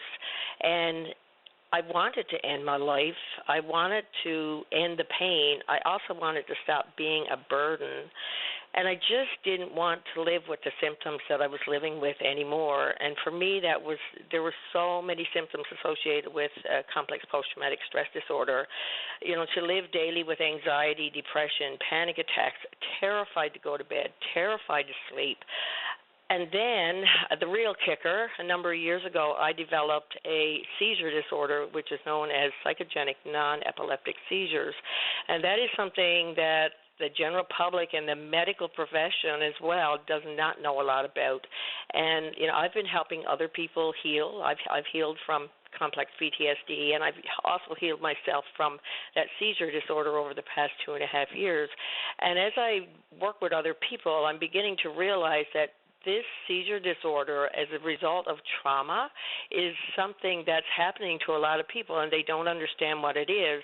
And I'll just give you a couple of examples. In speaking with a lady who started shaking, and she, like myself, was abused as a child and up throughout her life, and she started shaking, and that's one of the things that happen when we have those seizures. And her doctor just said, it's restless leg syndrome. And, I've written a couple books about my story. People have read those books, and it's helping other people understand that this is a very serious disorder that needs to be talked about. And when you live with sitting in a chair for anywhere from 45 minutes to 5 hours, and your body shakes, and you scream, and you cry, and for me, it was talking in tongues. It was like looking at an exorcism. If anybody ever watched the Exorcist movie years ago, and that is exactly what would happen to me. Some people, their symptoms are not as extreme as what mine were, but the shaking is one of the key things. So if you're a person who has trauma and you have shaking, your body is telling you that you need to heal. And it took me a long time to understand it, and I had the most fabulous medical team, a wonderful psychiatrist, counselor, doctor, the whole works, and they did not understand what was happening to me. And thankfully, my education and background, I did my own research and figured out what it was. But, I ended up in the psychiatric ward in Corner Brook Hospital having one of those seizures, and the psychiatrist there, again, was not trained in that, did not understand it, and just kept wanting to talk to me about my trauma, and I kept saying, you're making it worse, between all my stuttering and stammering, because it's very difficult to talk. So, that has happened, and medical professionals are making it worse. I remember at one point I called the suicide prevention line, and it was one of my worst nights. And when I was having seizures, I would my speech was just, I couldn't get the words out, impossible. And, the person at the suicide prevention line accused me of being drunk and hung up on me. And I wrote letters and tried to, help the professionals understand, but I think it's time to speak about that part of it and what happens to people like myself, and there's many out there who don't even realize why their insides are shaking and why our insides shake when we have all that trauma and it doesn't get out of our system, but eventually what's shaking inside is going to come outside if we don't get to heal it. And that's going to bring me to what I've been talking about over the number of times that I've called you, is that, I found a way to heal myself from complex PTSD and those seizures by doing psychedelic cannabis therapy. And, that's not just using cannabis like you would if you're with a bunch of friends and you're taking some gummies. It is a therapeutic process. You lie down, you listen to the appropriate music, you're guided through a session, and it takes a couple of hours to do it. And then at that time, what happens when you're healing through the psychedelic cannabis therapy, your body will release the exact things that I just talked to you about. And for me, I've done last count was over 500 hours of therapy using psychedelic cannabis, and I stopped counting. But when I released the trauma, doing the therapy, my body would look exactly the same as it did when I was having a seizure, because my body was crying to get that trauma out of it. But what had happened to me, I was taking pharmaceutical after pharmaceutical after pharmaceutical and therapy after therapy, and none of it was working. It was just pushing everything down further. But now the psychedelic cannabis brings it out of my nervous system. I shake, I cry, I scream, I curse, I swear. It's bizarre to look at. But, after over 2.5 years of healing, it doesn't feel so bad. It's not going to happen overnight, but it doesn't feel so bad. So I've been traveling around the province this summer, and I was in St. John's, and I was in Labrador City, and I was on the West Coast and a little bit on the East Coast.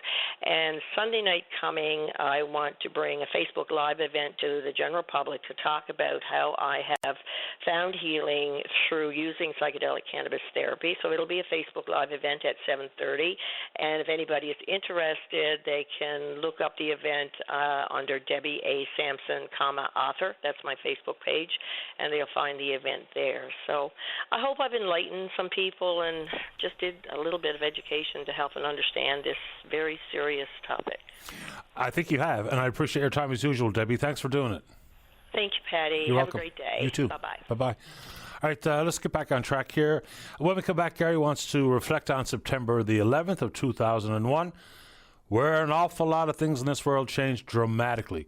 Kathleen's also in the queue to talk pharmacare. And then you. Don't go away. Welcome back to the show. Let's go to line number 1. Gary, you're on the air. Good morning, Patty. September 11th, I love your preamble this morning because you touched base with September 11th because we all know what happened on that day. And what I did this morning, I do certain things on September 11th. Every September 11th, I do some daily reflection and reading that gets me through what happened on that day because I shared that with Dave before we got in the lines. I'm not going to read you everything that I read to Dave because he told me that you don't want a whole bunch of people just reading us a lot of stuff on the air. But I need to read just one part of it because it reflects on what happened to me. There's one part that says, health, happiness, and success depend upon the fighting spirit of each person. The big thing is not what happens to us in life, but what we do about what happens to us. In other words, how do we react to everything? And I remember when I was living in Calgary at the time, and I know exactly what happened on that day. It's still so fresh in my mind. I was going. You've been in Calgary before. There's a college in Calgary called Bow Valley College, downtown Calgary. Okay. And I was going to college to take some computer courses. And now, the Twin Towers, the planes hit the Twin Towers when I was on my way to the college, and I took city transit bus and that. I didn't know anything about what happened until we got to college, and our instructor in the classroom, he showed on the screen exactly. He showed it. All our mouths, our mouths just dropped to the floor. We're in shock. We couldn't believe what we were seeing, and they sent us all home. So after that, I got home and I went straight home and I got my guitar and I went back downtown and there was a candlelight vigil. A lot of people sharing, trying to have and the air raid sirens that's flying. Oh man, there were air raid sirens and everything. And what's going on? Because like you said this morning, there's so much evil going on in the world. How do we react to things?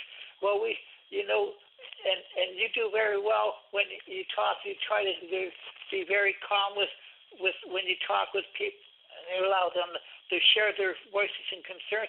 And that's the only way we're going to get through a lot of things in life is that we kind of be calm when we're talking about stuff, and maybe we're going to find a solution to take care of things. The world is changing so rapidly. It's just like when the news now. I said, well, what's happened over in Poland now, and all NATO and another man, and what's happening with like when the China had the big show of their armies and stuff, and the world it's a dangerous place right now.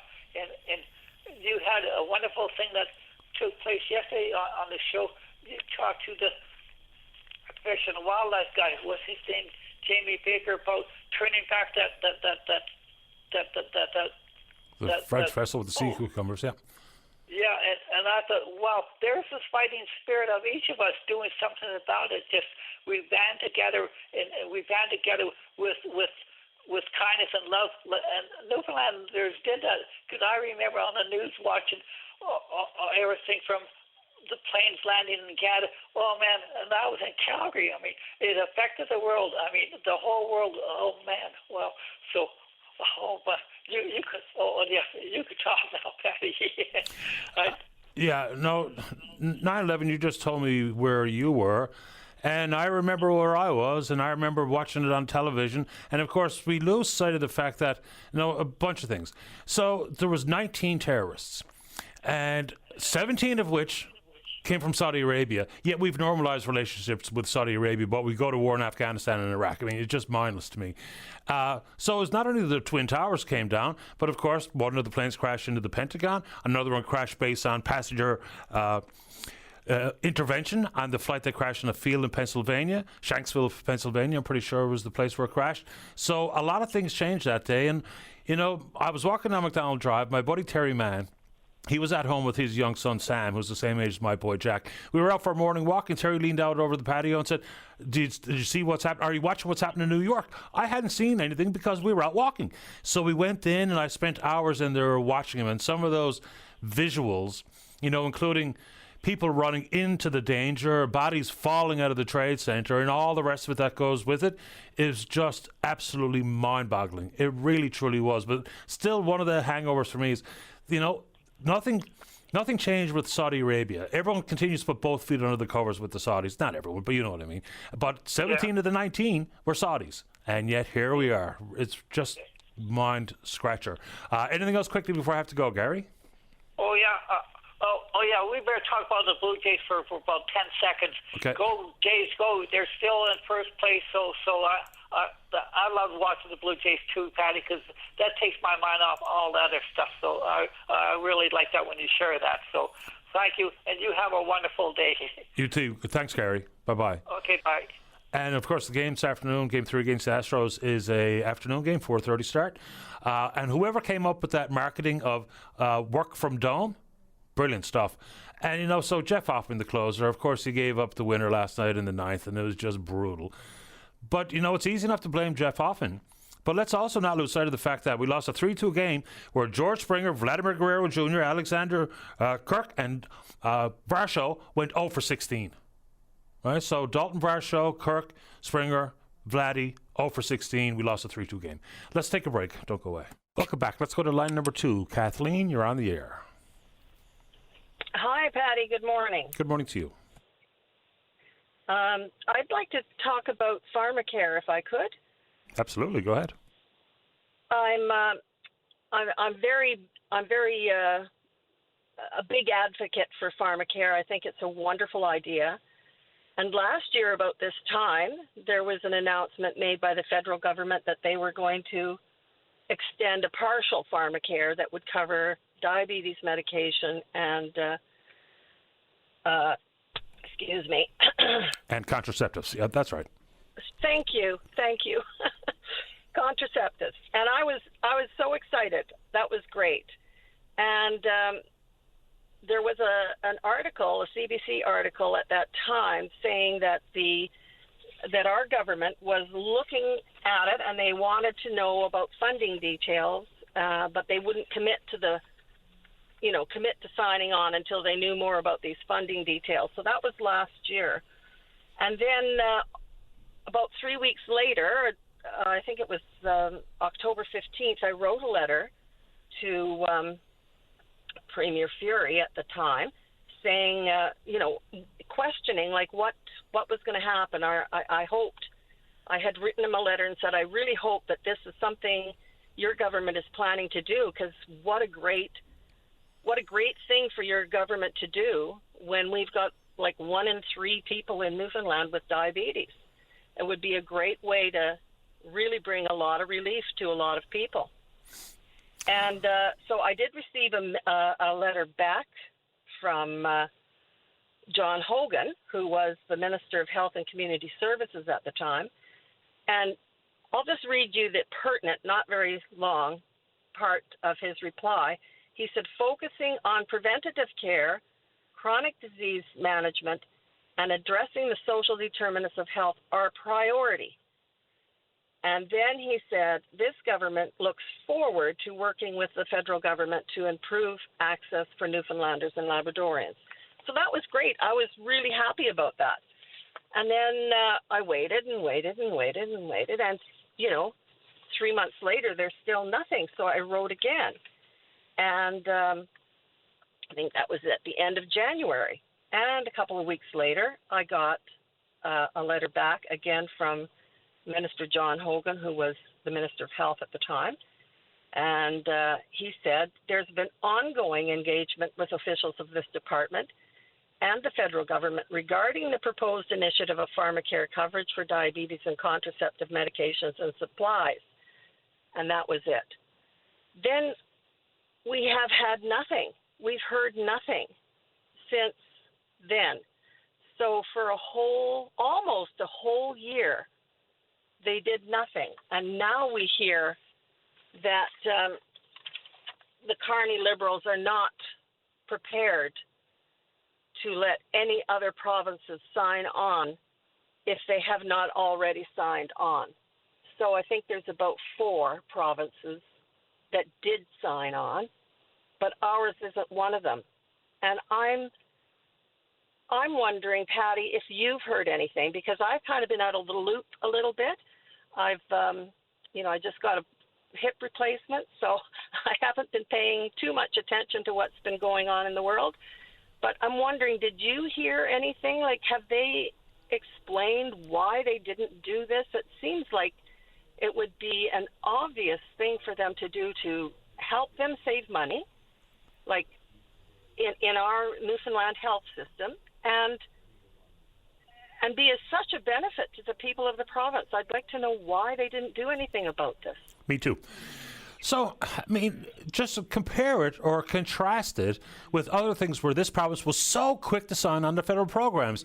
$10 a day daycare comes to mind, right? School lunch program, we were the first. We're first out of the box or out of the gate to sign on to those. I cannot understand the rationale for not signing on to the pharmacare plan. Whether or not people think it's a good thing or a bad thing or too costly or saves money, the fact of the matter is, you, Dave Williams, we are federal taxpayers. I'm already paying for the program. So why would people in this province not be able to avail of the federally funded pharmacare plan? I mean, it's going to roll out in phases. We start with diabetes medications and supplies, we move into contraceptives, and who knows what's next. But I'm already paying for it. And they are unable to tell me why, as a result of me paying for something that I'm not getting because the provincial government, the politicians, don't sign on to something. I just don't understand it. Maybe there's a rationale that I'm missing, but I can't figure it out. Well, if you ever hear about it, make a noise, because I sure would like. I mean, it's kind of late for me to write another letter right this moment, but as we're probably going into a provincial election any day now, but I certainly will be writing them again, whoever's in power after the election, because this just seems like such an oversight, such a lost opportunity to help so many people in our province. I mean, where I live, I've got relatives with diabetes, and they're struggling. They're struggling to get those medications. And it's getting harder and harder now with the cost of living for them to cover those medications. And they did do a study in Ontario, I believe, in 2023, and they showed that with regular cover, when people are regularly taking the medication they need, they save the province about $1,500 a month by regularly taking their medications. In savings in people not having to go to the ER with problems that are popping up because they're not taking their medication properly, and so on. So I don't know. It doesn't make sense to me, and it concerns me too that, John Hogan was minister. He had a whole year, almost a whole year. I shouldn't say a complete year, but almost a whole year to look after that and sign on to that. It makes no sense to me that they didn't do it. The report that you're referring to, well, for starters, every time there's been an examination of universal pharmacare, it has came back with the exact same results. It's a savings to the provincial governments, it's a saving to the feds, it's a saving to individuals. It's extremely costly up front, but long-term benefits have been well documented every single time. The Ontario report you refer to, I'm pretty sure, was by Dr. Eric Hoskins and his team. But that's only because he was formerly the Minister of Health in Ontario, but this was a federal examination. That report was delivered back in 2019. And it was crystal clear about the upside. I mean, even if you just do cost-benefit analysis of the millions of Canadians who cannot afford their prescriptions, the millions of Canadians who are only taking maybe a half a dose versus a full dose every single day, what that means for their symptoms, the likelihood to be hospitalized, the bulk buying that the federal government would have power of in a universal pharmacare plan, there's no angle that people have been able to take that doesn't show clearly that it is a good thing to do. And I'm glad we're doing it. And yes, the upfront upfront costs are astronomical. But if you break it down and if you read that report, which is very detailed, it clearly describes why this is a good thing to do. And if that's the case, and it is, then there's no real good reason as to why every province hasn't signed on to it. Because that's the concept of bulk buying. That's where the bulk of savings are. So unless we're buying the bulk to the 100% of the bulk, then we're leaving some money on the table. And some of that is my federal tax dollar and yours. Well, I absolutely agree with you, Patty, and thank you for mentioning that report by name. I'm going to go and research it up now, and thank you for giving me the time to speak about this today. My pleasure. I welcome your call. All right. Bye-bye now. Bye, Kathleen. Yeah, if people want to have a look, because, you get that kind of, well, more socialism. It's actually more capitalism. I mean, you're trying to maximize value for money spent. And this is not about cherry-picking niche needs in the community. At some point, you might need a prescription. Maybe you're on one right now. So don't take it from me. Just go ahead and read the report. And if you want to dissect it and think that something is flawed or what have you, but it's been widely accepted across the board. And if you look back all the way into the 60s, when they looked at universal pharmacare to be part of universal health care, because nothing's free, it's universal, the findings have been the same all the time. And reminder, we were the only country in the world with universal pharmacare with a population over 10 million that did not have universal pharmacare in conjunction with it. And now we're on the path too. So that Eric Hoskins report and a big team that worked on it, and the report was released in 2019 if you want to Google it up and have a look. Let's see here. Let's take a break. Don't go away. You're listening to a rebroadcast of VOCM Open Line. Have your say by calling 709-273-5211 or 1-888-590-8626 and listen live weekday mornings at 9 a.m. Welcome back to the show. Let's go to line number 3 and say good morning to one of the candidates running for a councillor at-large position here in the city of St. John's. That's Scott Fitzgerald. Scott, you're on the air. Good morning, Patty. How you doing? Best kind. How about you? Excellent. I did want to talk about the all candidate all at-large candidate forum that I attended last night at the university. But when I was listening to you earlier, and you were recalling how you found out about the events of September 11th, it brought back a lot of memories. I got to say, it was similar, just sort of found out accidentally, and then we all ended up leaving work and early and spent the rest of the day, glued to the television. And we had just moved into our home a few weeks prior. My daughter was only just over a year old, and having her running around and just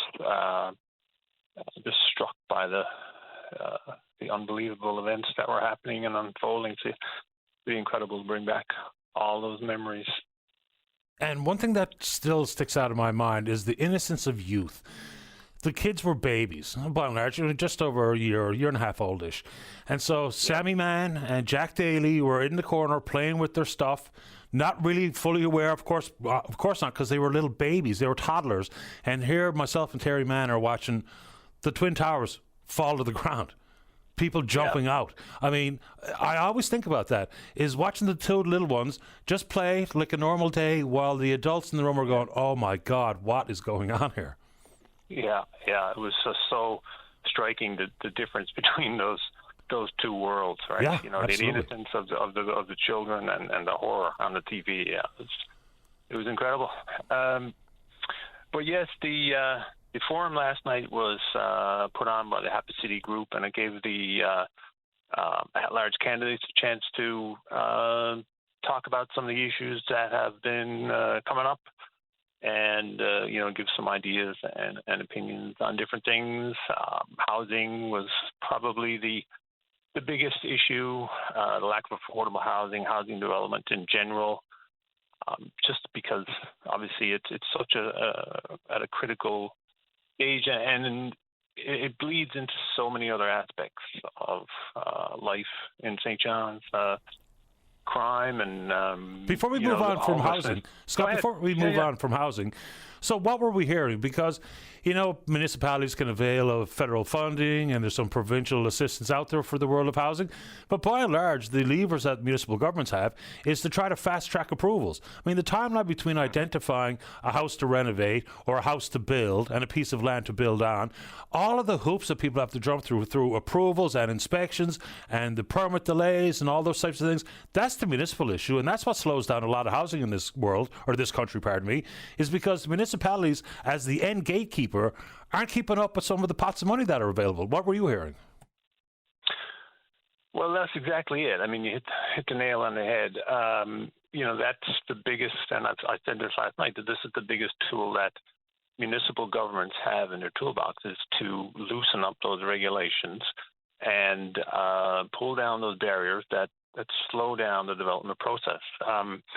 The End Homelessness St. John's group, who do amazing work on the front lines of combating homelessness, have pointed out like some of the things that the city can do, especially to take advantage of the accelerator fund that the federal government has put out there, is things like reducing the exclusionary zone rules that the current development regulations put in place. So if they got rid of those exclusionary zone rules, you would allow for more of a variety of houses to be built in a single development. So you could have tiny homes along with duplexes and that kind of thing. So, because right now it's so rigid that it just limits the number of units that can actually get built. And that's the biggest problem. We just need more units. One of the other things that they talk about is the idea of regulating short-term rentals like Airbnbs with residency requirements. Halifax has recently done this. They were able to free up 1,200 units, cut down their short-term rental units from 2,400 to 1,200. There's ways that we can act to be a little bit more nimble and speed up the process of just getting more units available to the people of St. John's. Yeah, there's diligence required, but things like contractors with reliable, proven track records, maybe there's a fast track list that could be compiled. Now, the risk there, I suppose, is that once you've been given a bit of a carte blanche green light, then there's the possibility to not play on the straight and narrow as you have in the past. I understand that concern, but whatever it takes to get things done quicker and to, focusing on building up versus out. And as a taxpayer, I hope that is the focus, because every time we build out, we got to build a road and a curb and put the water and the sewer in and the hydrants and the paving and the salting and everything else that goes with it. So all of those things combined, fast tracks and building up is going to be the way we settle and solve this, as opposed to, the historical focus on single detached family homes. If that's what we think we're going to build to get to where we need to be on affordability and for access, then we're going to be a month of Sundays. Yeah, you're absolutely right. And the fact about density, that is so key for keeping our costs down as we go into the future. It's much more sustainable. And, the land is already here. Like that's another recommendation that this End Homelessness St. John's group has talked about, is that the city needs to make more land available. So land is here within the confines of the city now, and we can use it to build up rather than out. Yeah, I mean, St. John's as a geographical footprint is a pretty big city. Absolutely. Yeah. No question. And of course, with development, there's a strategic approach that also has to protect green and wetlands and that type of stuff. But that's where up versus out is a key process, or a key mindset anyway. Scott, anything else you'd like to say this morning while we have you? I think you mentioned crime before I cut you off. Anything you want to say there? Well, just the fact that, one of the other key things that people are talking about on their doors, on their doorsteps, is neighborhood speed continues to come up. But the idea of crime, people are just seeing more instances of crime. I know that we've got a little camera in the front of our house, and once or every couple of weeks we see a video of people going around checking car doors. People are breaking into sheds, and it's making people feel unsafe. So, a lot of it can be tied back to the lack of homelessness, the lack of housing and homelessness and poverty. And I think all of these things tie together. We need to continue to work with the RNC, lobby the provincial government to continue to fund the RNC as much as we can. They need to be more of a visible presence in the community, and they need to be able to respond to things quicker. Like, they are so busy right now, and it's not an easy fix by any means, but we just have to keep trying. 100%. Appreciate the time. And you mentioned poverty. I think the underbelly of an awful lot of the societal concerns and ills can be rooted in poverty. It's really true. And I'm not saying that 100%. We all have to throw our hands in the air and it's universal basic income and there's no other solution. I'm not saying that. But poverty is leading to an awful lot of concerns. I mean, people talk about mental health and addictions, and that's true. But poverty as an underlying cause of a lot of problems in the country is, we don't do enough to talk about it because, of course, everyone throws around all the isms. All of a sudden, trying to support people who are living in poverty is socialism and communism and Marxism in the same sentence, which they never belong in the same sentence, but we're falling for the isms as opposed to, trying to make things better. So anyway, I appreciate your time. I wish you good luck out on the campaign trail, Scott. Oh, I really appreciate the time, Paddy. Thanks a lot. My pleasure. Bye-bye. All right, let's get a break in. Gerald, you're next to talk about the MOU. Don't go away. Welcome back to the show. Let's go to line number 6. Gerald, you're on the air. It's Gerard, Paddy, but that's fine. That's what calling. I'm sorry about that, Gerard. Dave, can I put him on holding and get him right back for me? So that's a phone line that we need a better connection. And we'll hold on to speak with Gerard. And my apologies that every now and then when someone's name gets mispronounced or whatever the case may be. So, yeah, Dave, are we going to clean that one up? Good. So we'll talk about that MOU. And for some reason, apparently it's a bad idea or an inappropriate question when I ask what an independent review of the MOU would be, because the key for that review would be to set very distinct terms of reference, put specific questions to, and you could pick the entity, whoever it might be, Power Advisor or Goldman Sachs or JP Morgan Chase or whoever, TED, RBC. We'd have to ask them something specific, and it can't be just as willy-nilly as, here you go, Mr. Vice President at Goldman Sachs, is this the best deal? Because for starters, they weren't in the room. Secondly, they don't really know what was on the table, what the starting point was, where the compromises were, where the mutual benefit was hopefully achieved. And I don't know if any of those things come back in a positive light, but we'd have to ask them something. It's not just, is this good or bad? Because you can flip a coin and come up with that answer. So that's something that I think I'd like to know a bit more about. What people say is independent review. Okay, ask them to do what exactly? And if that includes things like things that could change in the future, the cost of other renewables, the price being paid by customers of Hydro-Quebec, or the East-West Energy Corridor, or federal government intervention financially speaking. So there's lots to consider there. Let's see if we have a better line on 5. Gerard, you're back on the air. Hi, can you hear me now? I can hear you now. Go right ahead, sir. Okay, good. Paddy, I had one comment, I guess, to make, and that's concerning Danny Williams, and the gentleman was on there talking about how intelligent Danny was and this sort of stuff. I wish that the media would stop turning over the rock that he should stay under, okay? This is the man that put us in the condition that we're in when it comes to our deficit. He did it solely, as far as I'm concerned, out of greed.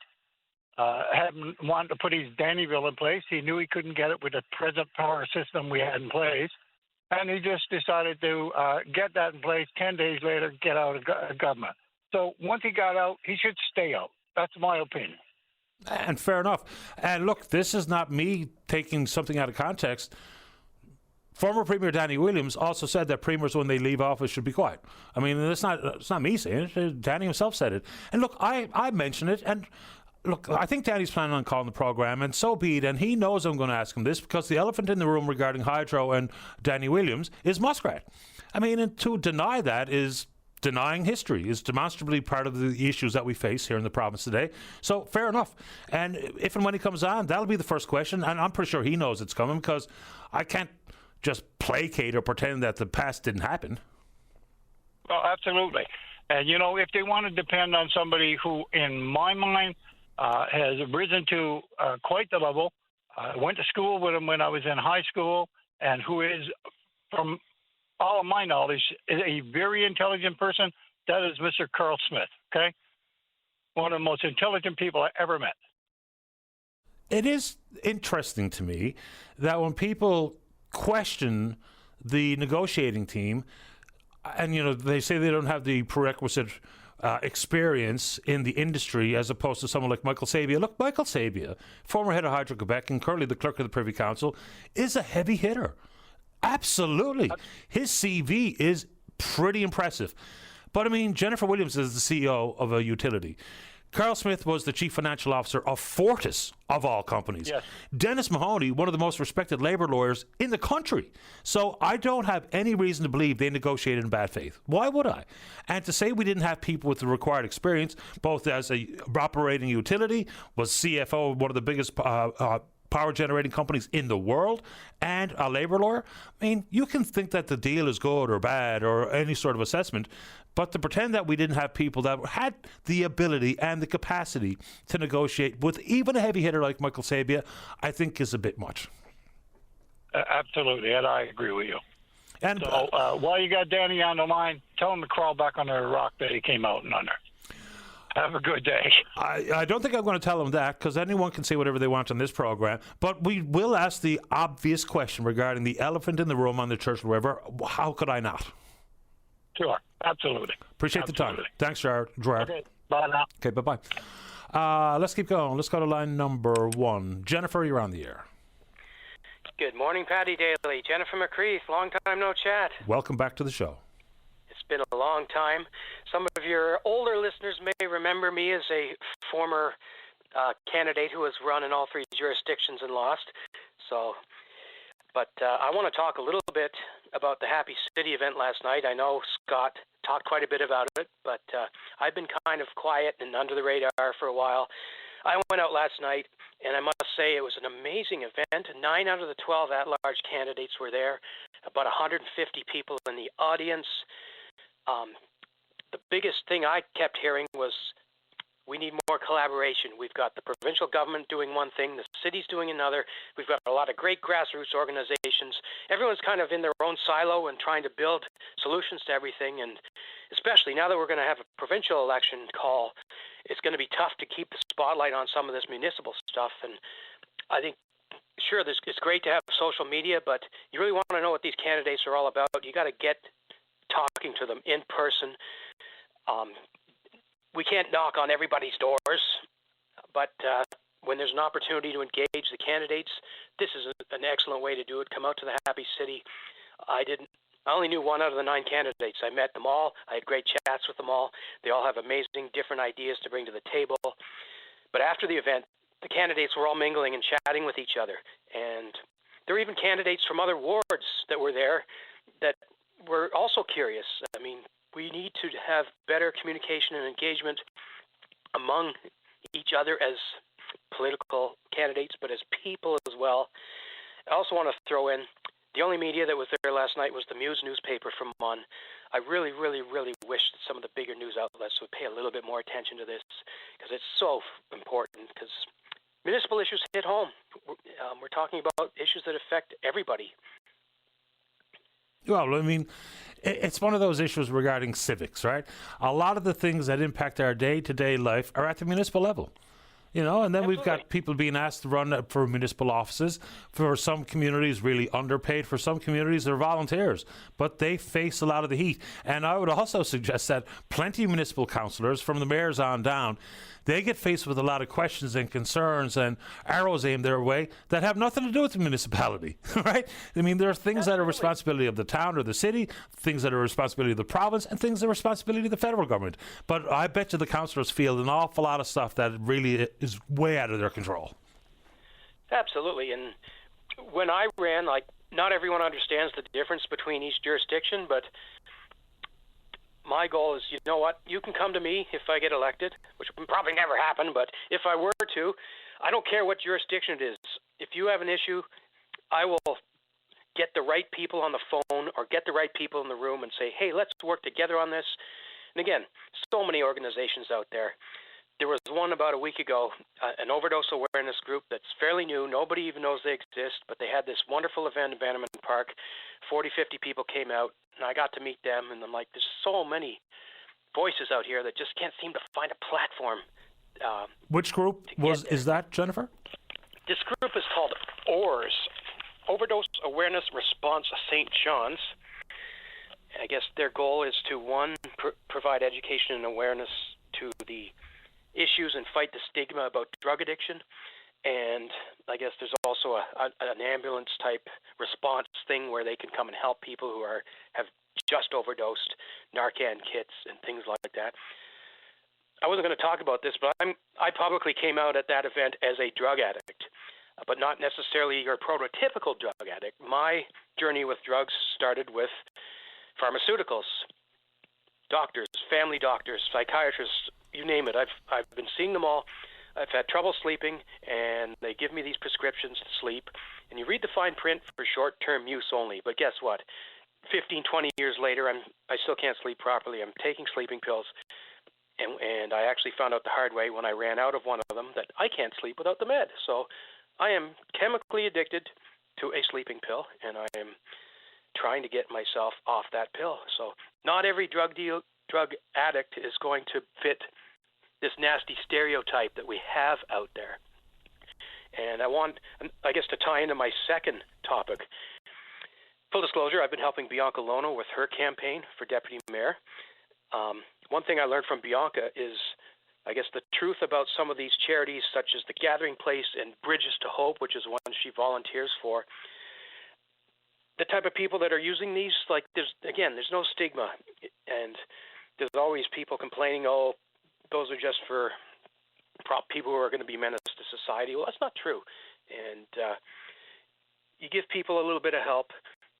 You raise the education and awareness about the wants and needs. There's a lot of these people, like, heck, we all have ups and downs. Some of us get kicked down pretty hard. Sometimes we need a little boost to kind of get back on our feet. And it's just, again, communication. There's organizations, there's experts. So often city council or the provincial government will go behind closed doors and make all these great decisions that they think are going to help everyone when they haven't actually engaged the people who are on the ground dealing with this thing. 100%. Jennifer, I appreciate the time. Thanks for the call. Great to have a chat with you. My pleasure. Take care. Bye-bye. All right, bye-bye. I mentioned pharmaceuticals there as part of the addiction. And, of course, there's a wide gamut of things that people can get addicted to. But it kind of gets lost that three of the most evil people on the face of the planet are named Arthur, Mortimer, and Raymond. They're the Sackler brothers. Purdue Pharma. OxyContin. They had all the research in hand that talked about the highly addictive properties of OxyContin. They shielded it from the doctors, and of course they shielded it from the general public, and we found out the hard way that OxyContin was going to become part of the pop culture vernacular, and for all the wrong reasons. They were one of the pioneers of that direct-to-doctor, direct-to-consumers of this type of medication. The pharmaceutical advertising they became engaged in, and the way they tried to, try to launder their reputation by their philanthropic efforts is pathetic. The Sackler family are some of the most evil people to ever walk the face of the earth. Just look at what OxyContin has done, especially in North America, and the lives that it has absolutely ruined. Communities that have been decimated because of that particular drug and how they handle it. Let's see here. Let's take a break for the newscast. When we come back, we're speaking with you. Do not go away. The Tim Powers Show. Join the conversation weekday afternoons at 4 p.m. on your VOCM. Welcome back to the program. Let's go to line number 3 and say good morning to the Liberal member for St. John's West, the Deputy Premier, Minister of Finance, President of the Treasury Board, Siobhan Cody. Minister Cody, you're on the air. Good morning, Paddy. Good to speak with you this morning. I've been listening and heard a lot of people reflecting and remembering that fateful day 24 years ago. I can't believe it's been 24 years. But it certainly was a tragic day for all of us, and Newfoundland and Labrador certainly stepped forward, as we always do, but something to be remembered and hopefully never happen again. Hopefully not. Let's dig into the big tobacco settlement, Minister Cody. Absolutely. In other provinces, they chose to go to the Auditor General to discuss best accounting practices to how to apply some of the collected upfront money, which I understand has not flowed as of yet, and money into the future. Why did the government of this province not consult Denise Hanrahan and her team about best accounting practices here? Well, I'm just going to talk about a little bit about timing. But before I get into that, let me first say to the people of the province, we've just received our audited financial statements for 24-25, another unqualified, clean audit opinion. That's very important to the people of the province. And I will say, Patty, I think it's noteworthy that the Auditor General and the Office of the Comptroller General worked very, very hard to get them out 2 months ahead of time. It's the earliest time we've ever had public accounts in our history. And that really goes to how much effort we're putting towards transparency and accountability, making sure that the people of the province know where we sit financially. And as you know, I've given a statement in the last couple of weeks about where we are this year as well. So I think that speaks volumes. And if you reflect back to when, other governments, conservative governments were in government, they didn't do that. So it does speak volumes to the transparency and accountability. Now let's talk about the treatment. So the court case ruled in March of 2025. We had our budget in April. So we looked at the best information we had at the time, and using the precedent of the Atlantic Accord money that we recorded back in 2019. We recorded the full amount of the Atlantic Accord money back in 2019. That was based on, clear direction and clear accounting standards. We booked the amount for the tobacco settlement in 2025. Now, we're getting more information as this settlement comes through. So when the Auditor General came to look at our books for 24-25, she had the ability to look at the actual agreements that are now in place. And remember, we've just received in August of 2025 the down payment. In August of 2025, we've received the down payment for the tobacco settlement. The Auditor General and the Comptroller General looked and said, we're going to book the down payment in 24-25. So they booked it in 24-25, and that's in our public accounts. Now let me just say one more thing, and I know you have a question there, but remember this is about timing. So we only, the court case came down in March. We received the agreement and the down payment in August, actually in 2025, in August of 2025. So it's a timing issue. And I know the Conservatives have said, they didn't even know if we're going to get the money. We are receiving that money. It is being booked appropriately. It's a timing thing. Okay, but why not go to Denise Hanrahan in March when the ruling came down? Because this wouldn't have been impacting policy or anything like that. This would simply be a money accounted for, whether it be for the deficit or maybe some caution from Denise Hanrahan to say, maybe you could book the 40% this year. Let's wait to see how the schedule of payment rolls out in the future. Anything, but we didn't go to the Auditor General, so the question is, why not? Well, you don't generally go to the Auditor General in terms of the budgeting process. You go to the Auditor General when you have the information of the public accounts and you review it. And other provinces had gone to their Auditor General, but it was post their budgets. Most people had their budgets out by April. I think only one or two hadn't. So it's not a normal practice that you would go to your Auditor General during budget time. You go to the Auditor General during public accounts. That's a normal standard practice. Insofar as transparency goes, when I followed the budget this year, I was unaware that the deficit of $372 million, which has now ballooned to $626 million, I was not told on budget day that some of that deficit was also because of big tobacco money settlement being all booked in one calendar year. So if transparency is the goal, why weren't we told? Why didn't you tell us while delivering the budget that this is what's incorporated inside this deficit? Well, Patty, there's a lot of things incorporated in terms of revenue it's a big revenue number. I mean, it's almost $11 billion in revenue. So, going into that detail, I can tell you that on the day of the budget, we did disclose it to media because it was part of the documents that we had on the technical review period. It was also disclosed when we went through estimates. We had a lengthy conversation actually with the opposition about the treatment of this during estimates. So it was talked about during the budget. We don't necessarily go through $11 billion. The documents are all there, but it's kind of normal practice. I don't even break down. I don't think too much how much revenue we get from tobacco tax. So I don't talk about corporate tax. It's all there in the documentation, but I don't point it out because otherwise I'd be standing for multiple hours in giving a budget speech. But it was pointed out. There's nothing untoward here. This was, from an accounting perspective, it was considered. Court ruling came down in March. It was considered for the information we had at the time, using the precedent, using the fact that we had the information from the court case. There's more information coming forward all the time. We just received the public accounts audit. We'll look toward now, the next public accounts audit, how that revenue will be treated. But Patty, let me just talk about revenue for a moment. Well, before we move on, you mentioned the Atlantic Accord money being booked in all one calendar year. Isn't it the difference there is that it is absolutely guaranteed monies? This big tobacco money, the word if does a lot of heavy lifting here. A variety of things can happen insofar as big tobacco goes. More lawsuits to be settled, and they could be insolvent before we know it. I know they've expanded their business beyond cigarettes and cigarillos, but that if for payments into the future, that really is a big two-letter word to consider here. So isn't that the distinct difference? Atlantic Accord money, guaranteed. The big tobacco money, not so much. Well, it depends on how you review the court case, so that's open to legal interpretation.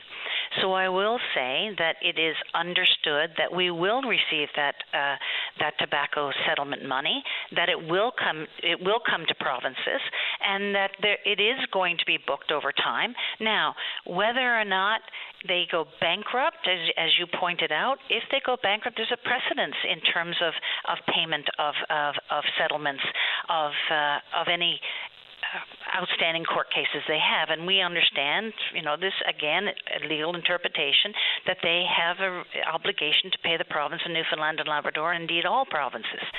So that is why, when we looked at the information we had at the time, when we looked at the court case and the ruling in the court case, we booked it all in 1 year. Now, Patty, again, it's about timing. That's, we have received the upfront payment, and that is booked, in 24-25, in March of 24-25. We received it in August of 25. So it's about timing. We will receive that money. It's whether or not, I think the question is whether or not we should book it in this particular year, but that, again, is still under review. Okay, this is a bit of a different question, but it's something that does bewilder me sometimes. I believe in this fiscal year budget, there was another $72.4 million, I believe, put into the future fund. The estimated value of that fund now stands somewhere in the neighborhood of $360 million. If we're running a deficit of $626 million and borrowing $4.1 billion, what's the rationale behind putting money away for the future, which can indeed be used by the party's own rules or the government's own rules to deal with deficits? So why are we putting money in a future fund and continuing to borrow and having to service that debt? So, very good question, and I'm very happy to answer this. So, what we've done with the Future Fund is we've taken a portion of non-renewable revenues. So, when we get oil royalties or when we get mining royalties, we take a portion of that revenue and we put it towards the Future Fund. And the reason is it's non-renewable revenue. That means your grandchildren and your great-grandchildren don't have that oil, don't have those minerals. So, therefore, we're taking a portion and putting away for their futures. So that's on the revenue side of things. Yes, we're currently running a deficit, but as I've said in the House of Assembly, while we are borrowing, we can borrow at less than the earnings that we're making on that future fund. So we have the discipline, we're instilling a discipline of taking non-renewable revenues, putting it aside. Now, it depends on how much revenues we're receiving as to how much we put aside, and there's a formula for that. The more revenues that we take in from offshore oil, for example, the more money we have to put towards the future fund. And Okay. I think that's important because when you consider what happened in the past, we don't know. I mean, we were at peak oil in the 2010s, and we have nothing to show for that money.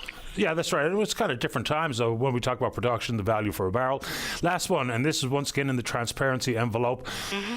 Did you, in what was a cabinet meeting, which comes with associated secrecy, did you vote in favour of an additional severance for cabinet ministers on top of what was already fairly generous severance? Did you vote for it?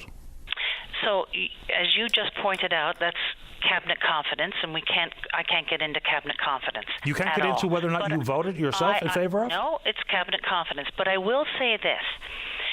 Everybody in the House of Assembly, everyone in the House of Assembly receives a transition allowance on their portion of on their MHA salary, on their member of the House of Assembly salary. Okay, everyone in the House of Assembly, including the leader of the opposition, including the leader of the third party, everyone receives a transition allowance on the portion of their salary that is as a member of the House of Assembly. As a cabinet minister, I have about 1/3 of my salary comes to me because I'm Minister of Finance and Minister responsible for Treasury Board, but 1/3 of my salary, I don't receive a transition allowance on that. So I can't get into cabinet confidences. I'm just telling you the facts. Everyone receives it on their full member of the House of Assembly salary. The only piece I'm not eligible for now is on my as a minister working in multiple departments. So I will assume, which is always dangerous stuff, is that every cabinet minister voted for extra money. And so where's secrecy involving whether or not you individually voted yay or nay on something like this? Well, that's called cabinet confidence, and I can tell you that has to be very sacrosanct in the province, in not only in the province of Newfoundland and Labrador, around the world, and because the deliberations are complex and difficult in cabinet, and I cannot disclose. I'm bound by law not to disclose that. I'm bound by law, but I will say I just want to go back. Yeah, sure. I want to go back. Yeah, I want to go back to the tobacco settlement one more time. You know, it looks like we can offset the revenue change that we will have this year. We've got a very strong economy.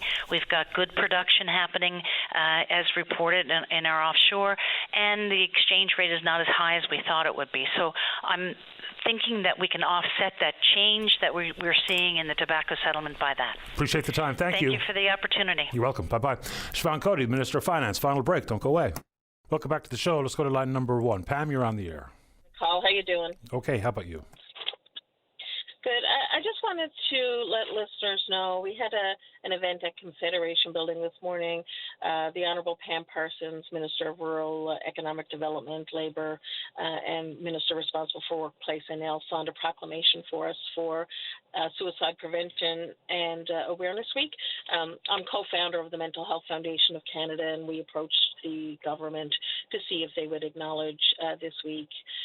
Particularly yesterday was World Suicide Awareness Day, and then this is, of course, Suicide Prevention and Awareness Week. And I lost my brother to suicide in 2017. Michael Party was his name, and I've spent dedicated a lot of my time, particularly through the advocacy with mental health, to trying to raise awareness and keep the conversation going. I know that days like this, weeks like this, and why this is so significant is it just validates the need to not only remember the people that we've lost, like my brother, but also it's a reminder to strengthen our commitment to those who are still struggling. Yeah, and there's plenty of folks in that exact circumstance. There's no doubt about that. You know, we're happy to try to play a role in having these conversations. And I think, even since the short time I've been in the chair, it used to be completely taboo. Can't talk about it, won't talk about it, don't want to talk about it. Thankfully, that's changing, and hopefully that's helping. I'm not so sure how much it might be, but I hope it is. Tina Davies, Richard's Legacy Foundation. She was one of the first chairs when I lost my own brother. I wasn't sure how to deal with this, and I went to her kitchen and sat down and had a conversation with her. I didn't have the strength, I didn't think at the time, to do a group meeting. I felt shame, and at the time, being the managing editor of the Newfoundland Herald, I think I felt that I was supposed to be something other than what I was.